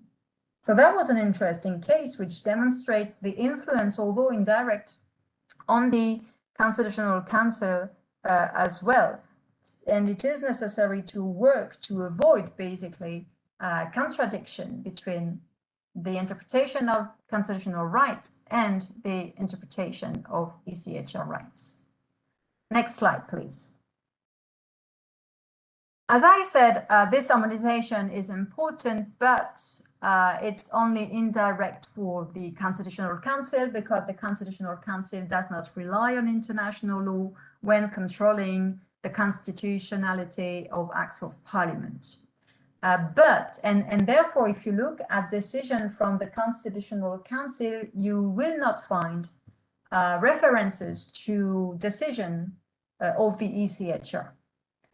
There is only one exception. It only happened once in history that the Council mentioned a case decided by the European Court of Human Rights, and it was in relation to not control of constitutionality of legislation, but of treaty regarding the European Union. Otherwise, the Constitutional Council does not use the ECHR because, as I said, the ECHR is not part of constitutional law in France. It's not part of the constitutionality bloc. So the impact is indirect, although it is very much present, because if you look at the decision of the Constitutional Council, first of all, sometimes you've got interpretation of constitutional rights, which is expanded, and very often you can find, in fact, the indirect influence of the ECHR in this particular interpretation made by the Constitutional Council. Sometimes it is very clear. You will find the same wording, you will find the same ideas, although the ECHR or the cases of the court are not mentioned. Definitely, there is this indirect inspiration which is present in the case law of the Constitutional Council. And what is also surprising as well, it was mentioned earlier on Protocol 16. You mentioned Protocol 16 to the ECHR, which is a protocol according to which the highest judicial authorities may decide to refer a question, a serious question of interpretation of the European Convention on Human Rights when there is a problem in a particular case, and this interpretation is needed to solve the problem. And what is surprising is that in France, when France ratified this protocol, the authorities, the judicial authorities that are allowed to refer a question to the European Court are the State Council, the Court of Cassation, and the Constitutional Council, which is very surprising to a certain extent, because, as I said, it's not the function of the Constitutional Council to apply the ECHR. But you see, because you've got this indirect influence as well, the Constitutional Council thought that it might be interesting for it to be one of the authorities which might be entitled to refer a question to the ECHR, in addition to basically conflict and struggle for power between the State Council, the Court of Cassation, and the Constitutional Council as well. It's also a question of symbol and, position. positioning itself as an important actor, of course, of the protection of human rights in France. And in addition to this, of course, you've got this indirect inspiration from the ECHR on the Constitutional Council, but you also have a dialogue between the Constitutional Council and the ECHR, although indirect dialogue as well.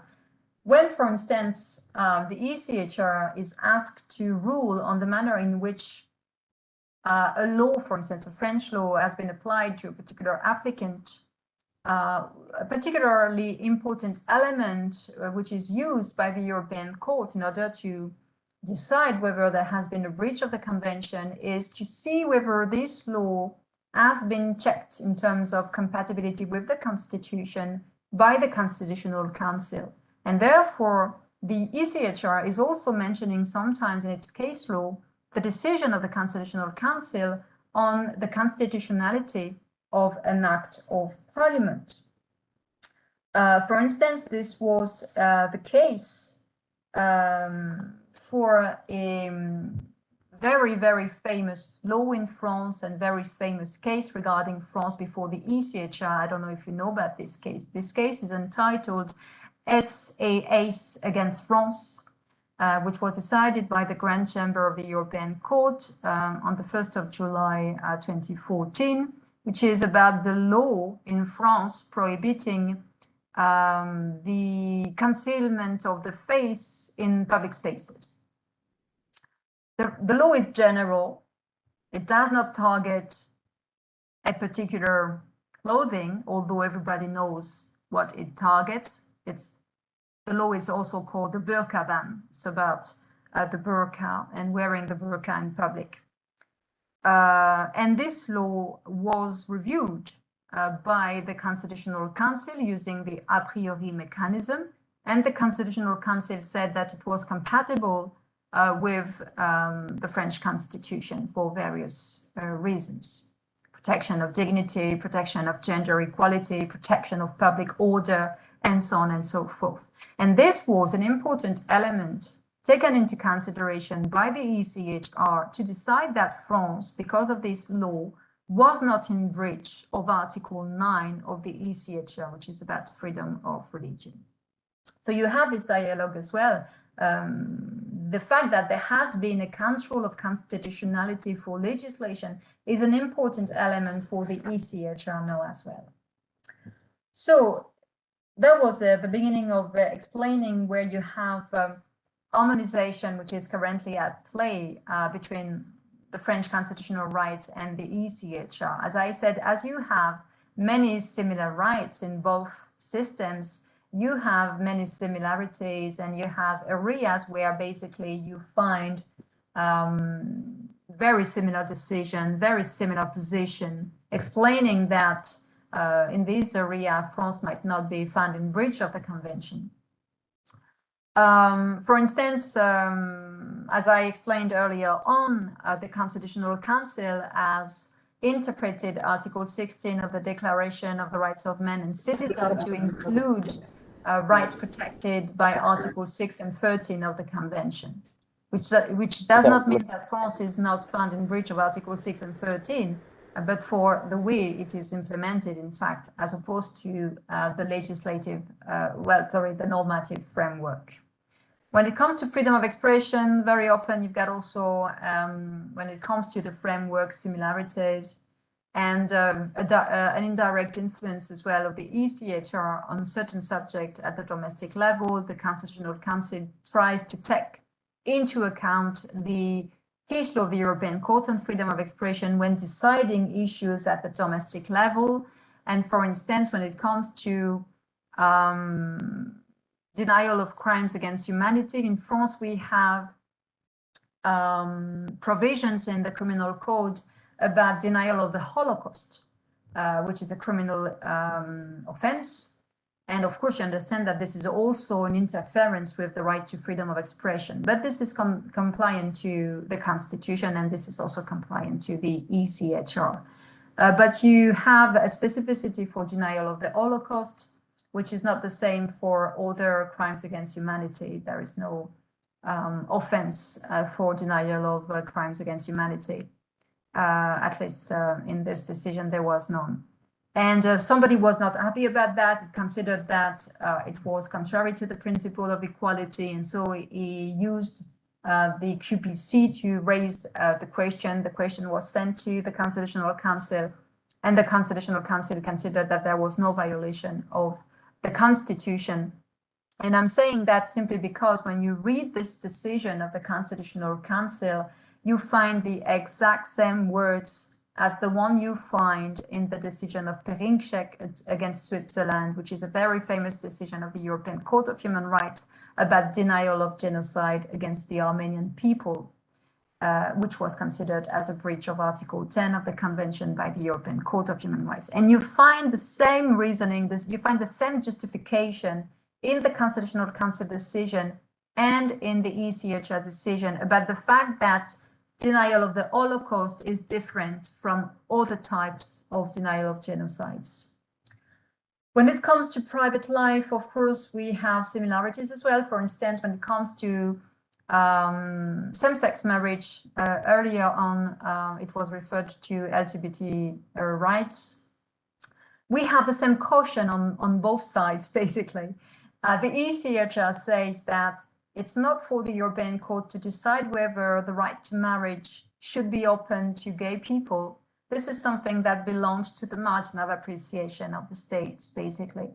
And basically, the State Council said basically the same thing by saying that it's not for the State Council to decide whether it was open for Parliament to open marriage to same-sex couples. This is something that belongs to the legislative power, and it's not for the State Council to decide whether this is contrary to the Constitution. There is nothing in the Constitution that allows basically the Constitutional Council to make this political decision. So in this area, you have also similar position from the ECHR and from the Constitutional Council. And well, I mentioned earlier on SAS against France and the position of the Constitutional Council on the same issue, of course. But of course, things are not perfect. We have our differences. Of course, sometimes, of course, France is found in breach of the convention, even if the normative framework is satisfactory, even if the interpretation of the general rights is similar, then you've got, of course, how the rights are applied, and this is another issue. But even in the area, let's say, of the normative framework, we have resistance sometimes. We have disagreement sometimes with the ECHR. And this is, for instance, the case of the status of the prosecution in France.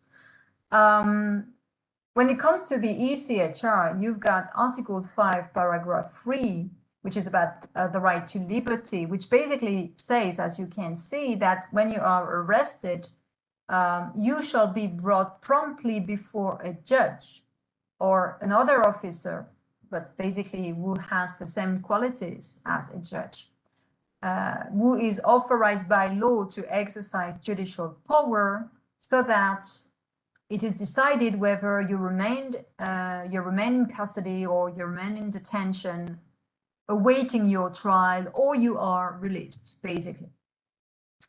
And you see the European Court of Human Rights in several cases has explained the qualities that this judge or judicial officer must have in order to comply with Article 5, Paragraph 3 of the Convention. And very important for the European Court, this officer must be independent from the executive.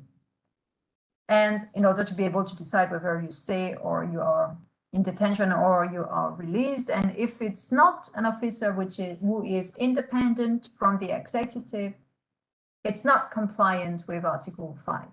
And in France, sometimes in certain cases, people who are arrested are presented before a member of the prosecution as opposed to a bench judge. And for France, there is no problem with that, because we consider, at least the Constitutional Council considers, that bench judges or prosecutor, they represent the judicial authority. They are basically part of this judicial authority, and therefore the status of prosecutor is compliant with the Constitution, although when it comes to subordination towards the executive, of course, their situation as prosecutor and their status as prosecutor is different from that of a bench judge, who is independent from the executive, who enjoys the principle of irremovability, which is not the case of prosecutors. Prosecutors may be removed from their position against their will. They have to follow directives from their superiors, and ultimately the superior of the prosecution is the Ministry of Justice in France. This is not okay, at least when it comes to performing a judicial function related to Article 5, paragraph 3, to have a member of the prosecution taking that kind of decision according to the ECHR. And therefore, on this point, there is a discrepancy between the position of the Constitutional Council and the position of the European Court of Human Rights. But the status and the independence of the executive is a ongoing issue in the French political and legal debate, as well. There is always talk about reforming the prosecution so as to increase the independence of the prosecution, but it's difficult because no system is perfect, and it's also logical to a certain extent to have the representative of the state following the criminal law policy and so on and so forth. So this is an ongoing debate, just to show you basically certain areas where we are not in perfect agreement with the ECHR, but mainly we are engaged in a constructive dialogue now with the European Court of Human Rights. And with this, I'm going to finish basically the presentation, and I remain available to try to answer the question that were asked earlier on, or any question that you may want to ask now. Thank you very much for your attention. Thank you, Ms. Peggy, for the great presentation. It was a pleasure having you here. Thank you for your time and participation. The meeting is unlocked. Madam, before people start, this is Dr. Irmalai is addressing you. Madam, is it audible to you? Professor Ma'am from France. BRALAKSHMI is sharing. Hello, madam. Yes, I can hear you, but there is another microphone which is open, I think. Yeah, right. I just first I would like to summarize what you have said. Almost you have answered all my questions, except the scholarships or opportunity issues, which you may reserve later. We understand very quite clear from your lecture about the implications of Article 61 and Article 61 class 1. And we also understand Article 55, Article 16 of the Declaration. I'm sorry. It's very nice. I'm sorry, sir. I'm sorry. There is somebody who has the microphone open, and I can't hear you what you say because there is something else running on at the same time. So I don't know who has the microphone open, but it prevents me from hearing what you said. Sorry. Being recorded. Okay. Dr. Ambedkar. All right, but anyhow, it's a very nice lecture what you have given to us. Thank you, madam. Thank you. So nice of you. Thank you, ma'am. Well, you can ask your question. I don't want to prevent that, but I just want the person who has the microphone open to switch it off. There are many people joining, leaving out. That's a problem, actually. Ma'am, you have very nicely articulated everything, whatever we needed. But is there something we in India, you say about the conventionality test, control of conventionality, is it applicable only to the European international law, or is it applicable to the general international law? And what do you mean by QPUC? That's very important. I would like to know. The cases which you have referred, certainly we know that 2011 and 2014 SAS case, very important. But ma'am, we know that I think you would have known about the case of Milan in UK. The ECHR has forced the UK to make the laws, the telephone tapping violation to be in compliance with the EU law, something like that, ECHR, something like that.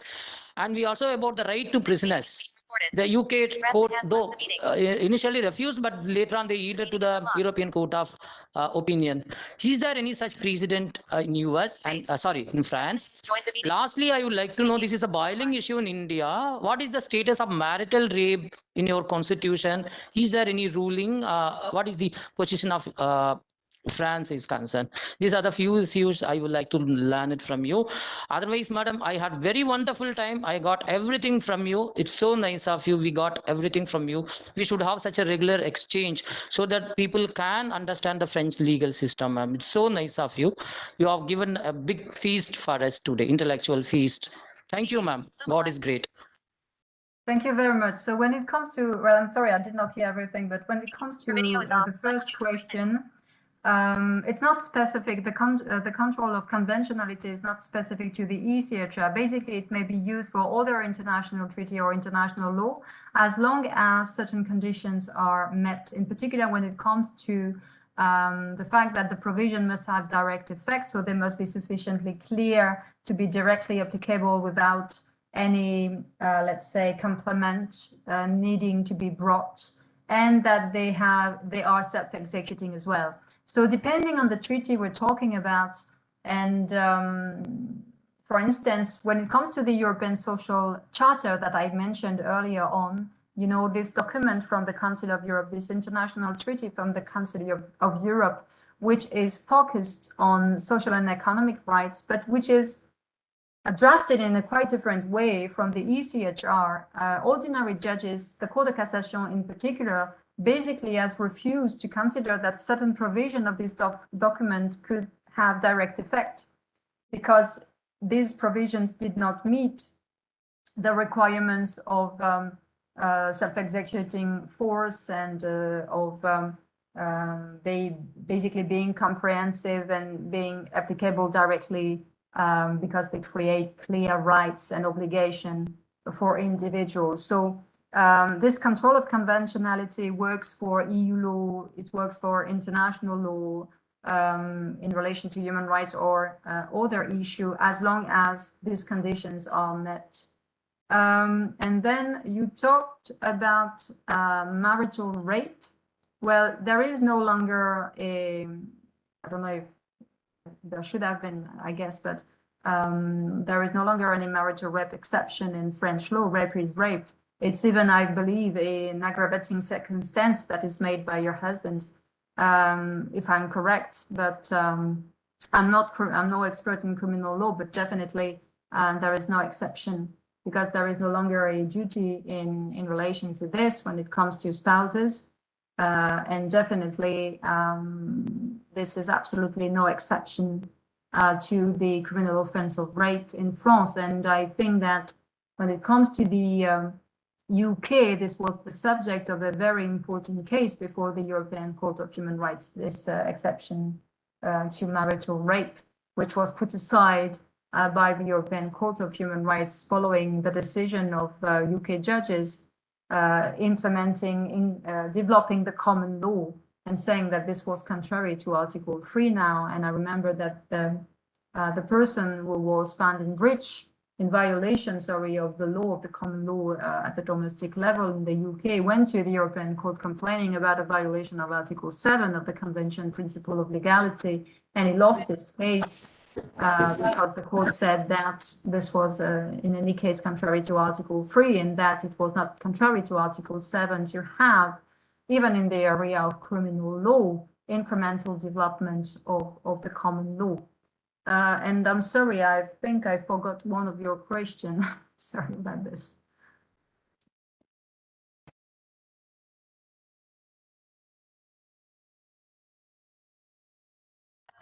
It's a very excellent answer, madam, what you have given to me, very comprehensive. We are so thankful to you, madam. And you have given a very tireless, non-stopping marathon lecture. It's so nice, madam. Thank you. Left the meeting. Unmute button.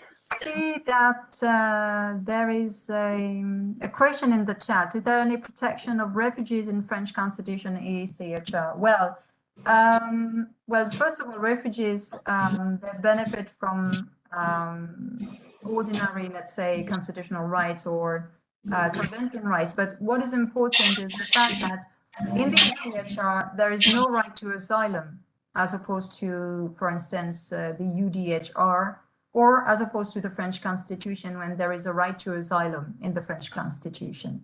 So when it comes to the French Constitution, you have the right to asylum in the Constitution, which is quite limited. It's related to persecution mostly.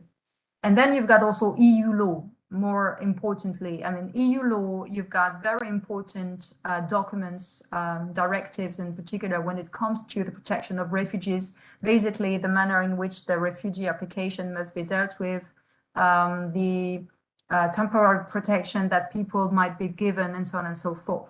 When it comes to the ECHR, although there is no right to asylum in the ECHR, there are certain rights that can be used in order to protect refugees, such as, for instance, Article 3 of the European Convention, protection against torture, inhuman and degrading treatment, which might prevent refoulement of refugees or might prevent people being deported back to their countries if there is a risk for them to be subjected to a treatment which is contrary to Article 3 of the Convention, or even Article 2. We might think of a person who might face the death penalty in his or her country if deported, and this is contrary to the Convention. If there is a risk that this person might face a treatment contrary to the right to life or prohibition of torture, inhuman and degrading treatment, deportation is prohibited under the Convention. And if a country deports a refugee or any other foreign national, even if that person does not have the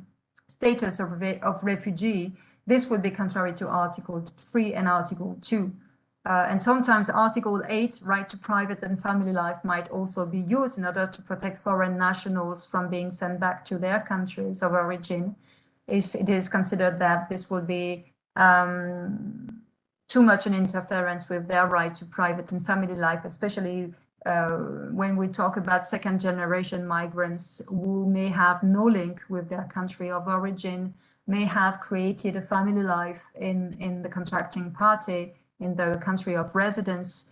They may use these provisions of the European Convention to try to prevent being sent back to their country of origin. Okay, Ms. Peggy, sorry to interrupt you.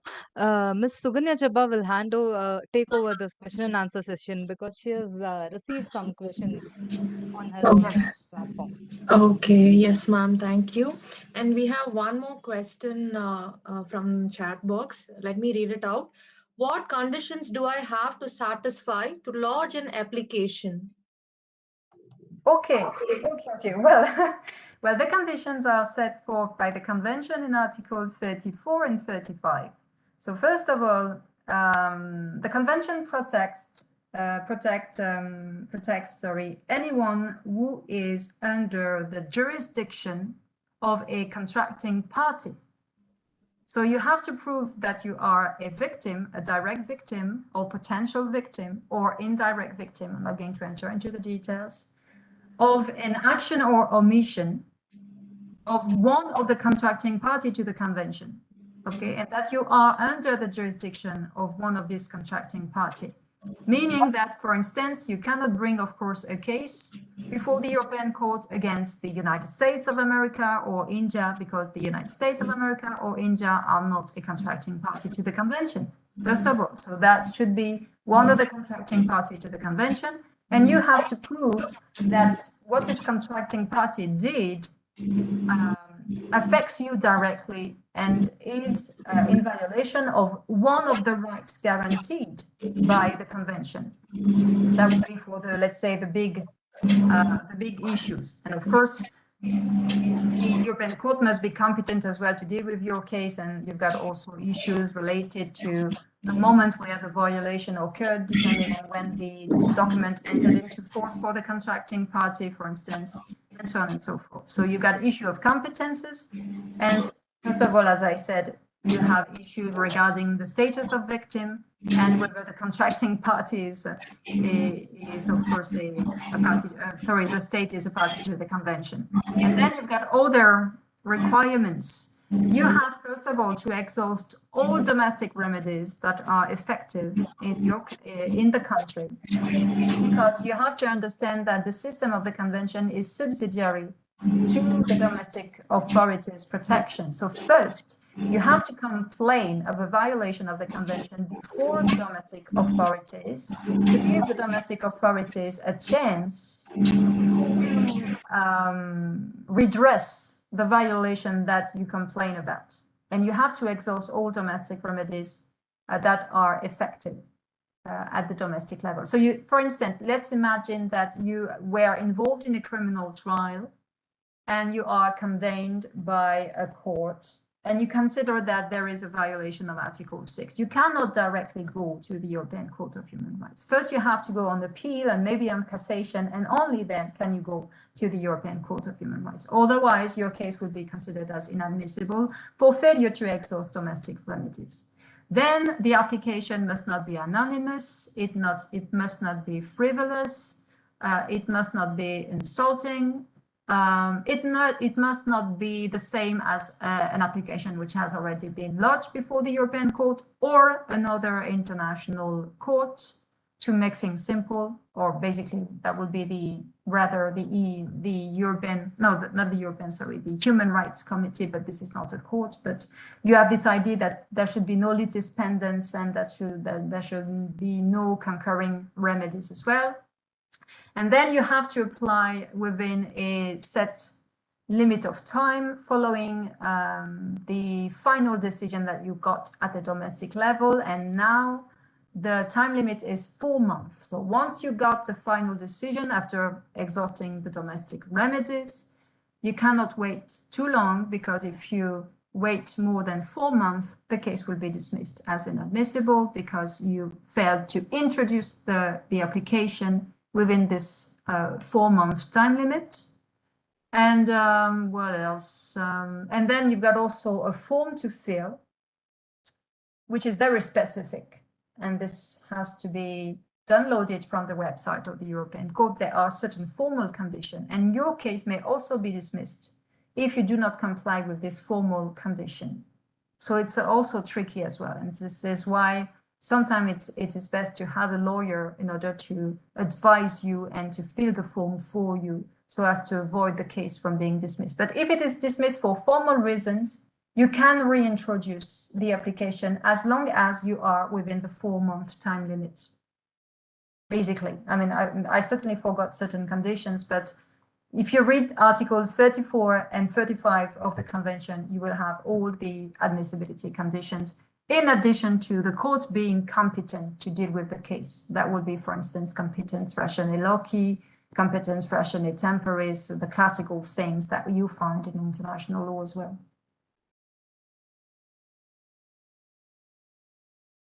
Ma'am, we have few more questions. With your permission, let me read it out for you. Ma'am, how can the French Constitution be amended? Whether any procedure is used to amend the French Constitution? Okay, so you've got a provision in the Constitution about amendment of the Constitution, which is Article 89 of the Constitution. And normally, this is the provision that should be used to amend the Constitution. Remember, I mentioned that President de Gaulle in 1962 wanted to amend the Constitution so that the president would be elected by direct universal suffrage.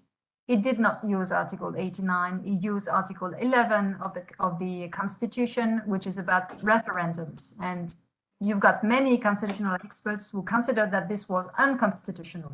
But as referendum laws cannot be controlled by the Constitutional Council, nobody could say that it was unconstitutional, but academic experts. But coming back to Article 89, the procedure for amending the Constitution is as follows. Basically, there should be a project, a law about the amendment of the Constitution. Those who can introduce this proposal are the president on the recommendation of the prime minister, or members of parliament. So both have the possibility of proposing an amendment to the Constitution.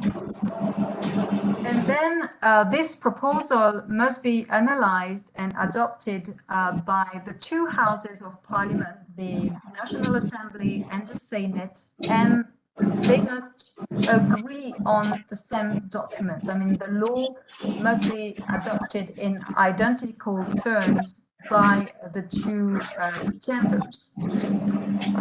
And then it's possible to submit this proposal to a referendum, but this is another kind of referendum as opposed to Article 11 referendum. And when the proposal is made by the executive, not by parliament, there is an alternative to the referendum, which is to submit this proposal to the Congress, which is basically the reunion of the National Assembly and the Senate in Versailles, in the Palace of Versailles. So this is the parliament convened in Congress, and it's possible to pass this amendment of the Constitution if the Congress adopts the proposal by a majority of 3/5 of the Congress. So depending on who is at the origin of the proposal, if it is members of parliament, then it has to be accepted by referendum. If it comes from the executive have the choice, submit the proposal to a referendum after it has been adopted by the two houses in identical terms, or submit to the Congress, and the Congress has to adopt it with a 3/5 majority.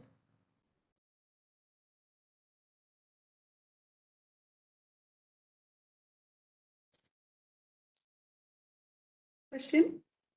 Madam, next question is, after ECHR 218 ratification in France, does it really reduce the human rights violation? Does the implementation really cause good in the system? That's the next question. Whether the implementation of the convention is good in France. I don't get you. I'm sorry, I'm not sure I understand completely the question. Is the question After is about... ECHR, shall I read the question again? Yes, thank you. In the chat box, after ECHR 2018 ratification in France, does it really reduce the human rights violation? Then, does the implementation really cause good in the system? After ECHR 2018. It's in the chat box. First of all, yeah, I am reading it. First of all, the ratification took place in 1974, not 2018. So maybe it is about Protocol 16. I don't know, because the date is wrong. Does it really reduce the human rights? Yeah, well, it's always the problem of the difference between the normative framework that we have and the way it is implemented. I'm not saying that there is no violation of human rights in France, of course not. We have violations of human rights, whether it comes to the right to a fair trial, whether it comes to sometimes violence committed by police officers, and so on and so forth. But the track record of France, although not perfect, is not that bad in comparison, of course, with other countries within the Council of Europe. Of course, we can always do better, and we try to do better. I mean, when France is condemned by the ECHR, the French authorities try to find a way to implement the cases of the ECHR, and this is particularly true for judges, ordinary judges. As I said, for instance, you remember I mentioned this law on custody case. I mean, the Court of Cassation may have decided to, be cautious and follow the Constitutional Council because France had yet to be condemned by the European Court on the basis of Article 6 of the ECHR for that particular law. But the Court of Cassation said we should not wait until France is found in breach of the ECHR by the European Court of Human Rights. We have to anticipate that because it is coming, and it came. We have to look at the case law of the European Court of Human Rights and look at the cases involving other countries with similar problems that we have. And these cases against Turkey on access to a lawyer, they were relevant for France because we had the same limitation. It was not possible for an individual to have immediate access to a lawyer when placed in custody. So the Court of Cassation said, okay, let's not wait until we are in fact condemned by the European Court. We have to follow the European Court of Human Rights case law, even in cases that do not concern France, if, of course, this is relevant to the French system. So judges have evolved. I mean, I told you in the past there were tensions. judges were not happy with certain decision of the European Court of Human Rights. The public authorities, the executive authorities, sometimes they were not happy as well with the decision of the European Court of Human Rights. So they complain, they drag their feet a little bit, but they changed the law or they changed their behavior. I mean, we were condemned for instance, violation of Article 6 when it comes to length of proceedings. We introduced new remedy in order to improve things. We were sometimes condemned for failing to protect freedom of expression sufficiently, in particular when there was a conflict with Article 8, right to privacy. We changed the way the case law functions, the way the law is interpreted. Judges changed their position and took into consideration the case law of the European Court of Human Rights to modify the way they applied French law so as to comply with the ECHR. But of course, it does not change the fact that people might suffer violation of human rights because of, I don't know, discrimination, police violence, maybe because a court will decide to enforce a decision which is disproportionate, a conviction which is disproportionate, and so on and so forth. And this is why we have remedies at the domestic level, and this is why we have the ECHR as well. But when the ECHR says that we got it wrong, we change. For instance, I think that Dr. Eloumalai mentioned something about surrogacy and French law. In France, surrogacy is forbidden, strictly forbidden. It's contrary to public order. And the ECHR does not say that surrogacy should be allowed by contracting parties. But the ECHR says that even if a child is born out of surrogacy, there should be a recognition of his filiation, of his filial link with the mother of intention and the father of intention. And we had a famous case in France, which is known as the Ménesson case, where France was found in breach of Article 8 of the ECHR for failure to recognize the filial link between the biological father and the child born out of a surrogacy, which was, of course, very problematic for the children because they could not have their identity recognized because of this prohibition that we have in French law. Well, we changed the situation. The interpretation that was given by the Court of Cassation following this case changed, and therefore we started to recognize the link between the child, even if he or she was born in prohibition of something, which in prohibition of a very important element of French law. So we started to change the birth certificate and, well, not change the birth certificate, but introduce in domestic legislation and domestic order a recognition of the link between the child and the father. But the court had failed to talk about the mother of intention. And so what happened is that this case, the Ménesson case, went back to the Court of Cassation, and the mother complained that she was unable to have a filiation recognized with the child born out of a surrogacy arrangement. And the Court of Cassation decided to use Protocol 16, which has just entered into force. France was the first country to use Protocol 16.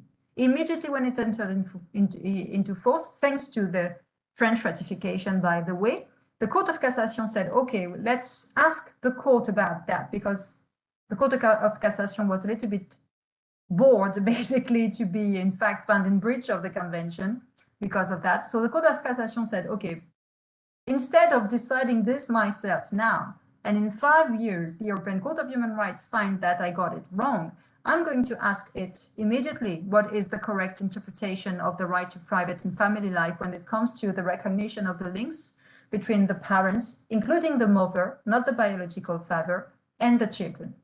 And so the Court of Cassation sent the question to the European Court, and the European Court gave its first advisory opinion on this issue, saying that, yes, it was necessary to recognize the link between the child and the mother of intention.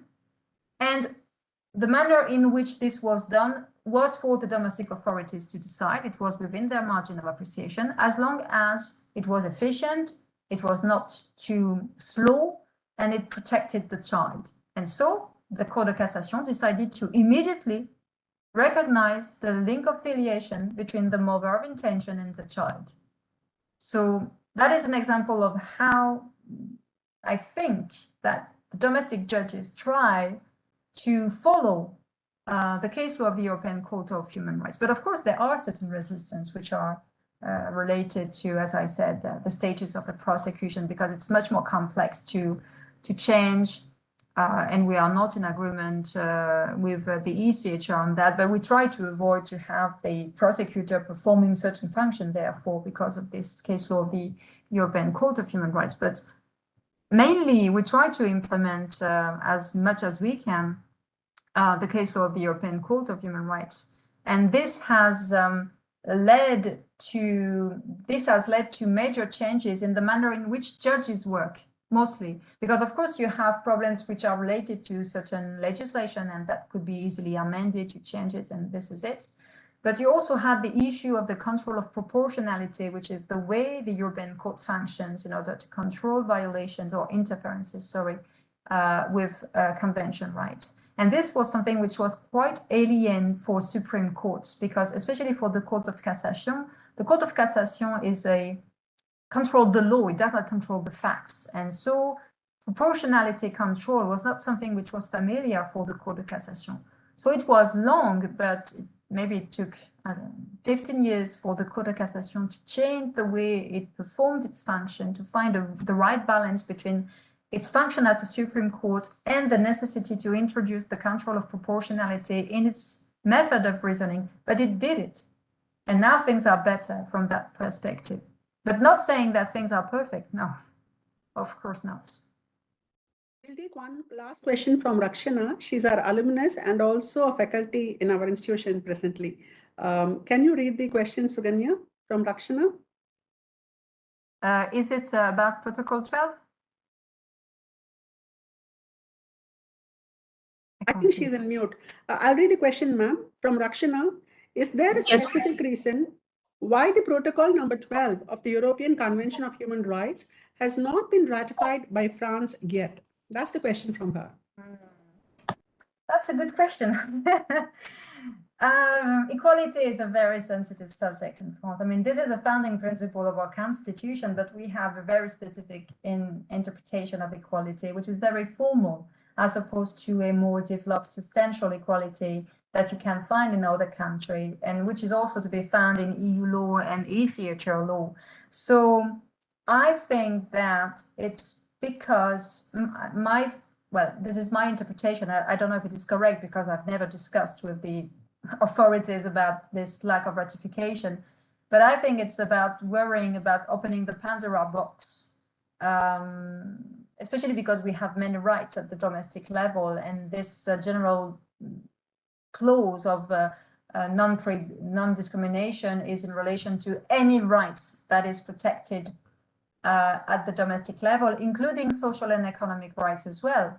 And I think that the worries of the French authorities is that this could be a gateway through the back door, basically, of introducing the control of the European Court on social and economic rights through the argument of non-discrimination, which is not normally within the competence rationnée matérielle of the European Court of Human Rights, because we have at the domestic level, as I said, many rights, not only civil and political rights, but also a lot of social and economic rights. We are basically a social state in France. I mean, the protection is very, very developed when it comes to social rights in France. And I think that through the argument of non-discrimination, you can basically expand the scope of the convention and therefore expand the control of the European Court on subjects that the states consider that they were not, in fact, the competence of the European Court. This is not what they agreed, basically, when they signed up the convention. If you look, as I said, the convention is very civil and political rights, not so much social and economic rights. But if suddenly you've got this general prohibition of discrimination in relation to any rights protected at the domestic level, any rights protected at the domestic level. This is not anymore connected to the rights protected at the convention level, but any rights protected at the domestic level. this opened a Pandora box, basically, and this gives, I believe, the European Court the power to enter into an area which was not what the states accepted initially when they signed up the convention. I think this is the reason. In addition to the fact that we have this formal conception of equality. Thank you, Ms. Peggy, for taking all the questions. Now we have come to a formal end of this session. A committed and compassionate teacher, Dr. Harita Devi, Director Research, Publications and Academic Affairs and Head of the Department of Environmental Law and Legal Order. Madam, I invite you to deliver the vote of thanks.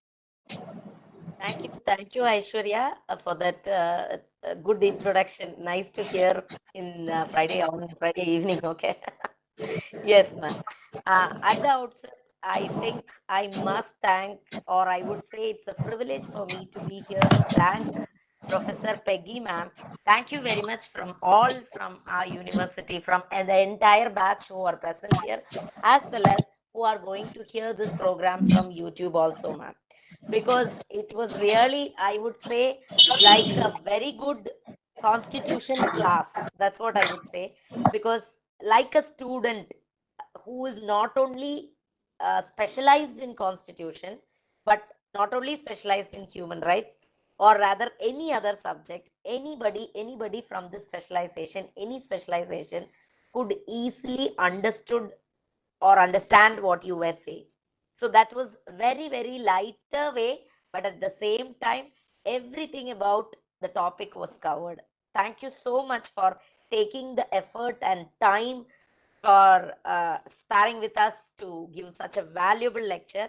I think I had a very good time. I was listening to you. Only thing, in the earlier version, when I was called before for felicitating, I couldn't join because I was on my way to my home. If I join, it would disturb the program. That's why I didn't join. But I was really hearing it from the beginning. It was very, very useful. We could know many things new. And it has been an inspiration to go and read more about French Constitution or about the Convention of Human Rights. So thank you very much on behalf of the Vice Chancellor, Registrar, Dean, and all our faculty members. We are thanking you from the bottom of our heart. Thank you, ma'am, for joining us. And another thanks, definitely, I would say thanks. It would be very formal if I'm using the word thank you, but Kumuda ma'am, thank you so much for arranging this program in such a wonderful way, because it's hard to get an expert from France speaking to us. So it's really that efforts which you have taken, we must appreciate. On behalf of all, appreciating you, ma'am, and thanking you. And I thank our authorities, Vice Chancellor, Registrar, Dean, everyone who had permitted us to do any such academic activities. I must give a special thanks to our Dean Balaji sir, because he set the tone for the program. He gave a very good intro and he set the tone. Thank you very much, sir. And a special thanks to our Professor Erumalai sir, Head of the Department of Human Rights. Thank you very much, sir, because he was asking some valuable questions in the beginning, which again set the tone, and ma'am could answer that, and it was very useful giving the theme, and he was able to tell to the expert what we wanted. So thank you very much for that. Thank you, sir. And I thank our Aishwarya ma'am, our Suganya Jaba ma'am, and Varalakshmi ma'am for coordinating the program in a very neat way. Thank you very much. And I thank all the students who were behind the program, because they were making the brochure, etc., all the works and all the coordination. Thank you very much. Definitely, I must thank all the participants, because it's, as I told you, everybody was in their transit to their home, but still they made up their time to join and hear this lecture. And I thank all the students. Hope it was very, very useful to them. And I thank all the people or whoever asked questions, because once again, I must thank Professor Peggy ma'am, because she has answered the questions also in a very, very sincere way. And she was honest to say, this is my opinion in some places. Thank you very much, ma'am, once again. And thank you all those who asked the questions also. Definitely not the least, I must thank the technical team for supporting us, because it's very hard to get from such a busy person as well as from far. But still, without interruption, it went on well. Thank you very much. And thank you, Kumar ma'am, once again for giving me this opportunity to. Thank you very much on behalf of all. Thank you once again to Professor Peggy, ma'am. Thank you. Thank you, Professor Peggy, ma'am. Really, so much effort you've taken in preparing for this. We could all see, and we have benefited out of it. Thank you so very much. We are grateful to you and your institution. Thank you. You have unmuted your call. Kumar madam, with your permission, I would like to thank Deepa Christina Jairaj. Definitely. She acted as an ambassador for us. Yes, Her role is also very much contributing. Through you, madam, we would like to convey our best wishes to her, madam, from the madam fans. Thank you, ma'am. She was about to join, but she's traveling today, and she'll be seeing through YouTube. That's what she told me. So through the Professor France, I think we are conveying our best wishes for her happy wedded life. Please convey our wishes to her, madam. Yes. Thank you, madam. Thank you for taking your time. Definitely, it would have been an inspiration to all the students, because we can see our alumni in far off places, and she has been very useful to this institution while she was studying as well as now. She's continuing. So it's an inspiration to the students. Thank you, Deepa. Thank you, Professor Peggy. Thank you so much for the session. And now we are completing the session. We may leave. Thank you very much. We'll meet soon, all of us. Thank you. Have a good evening. Thank you. Thank you. Thank you.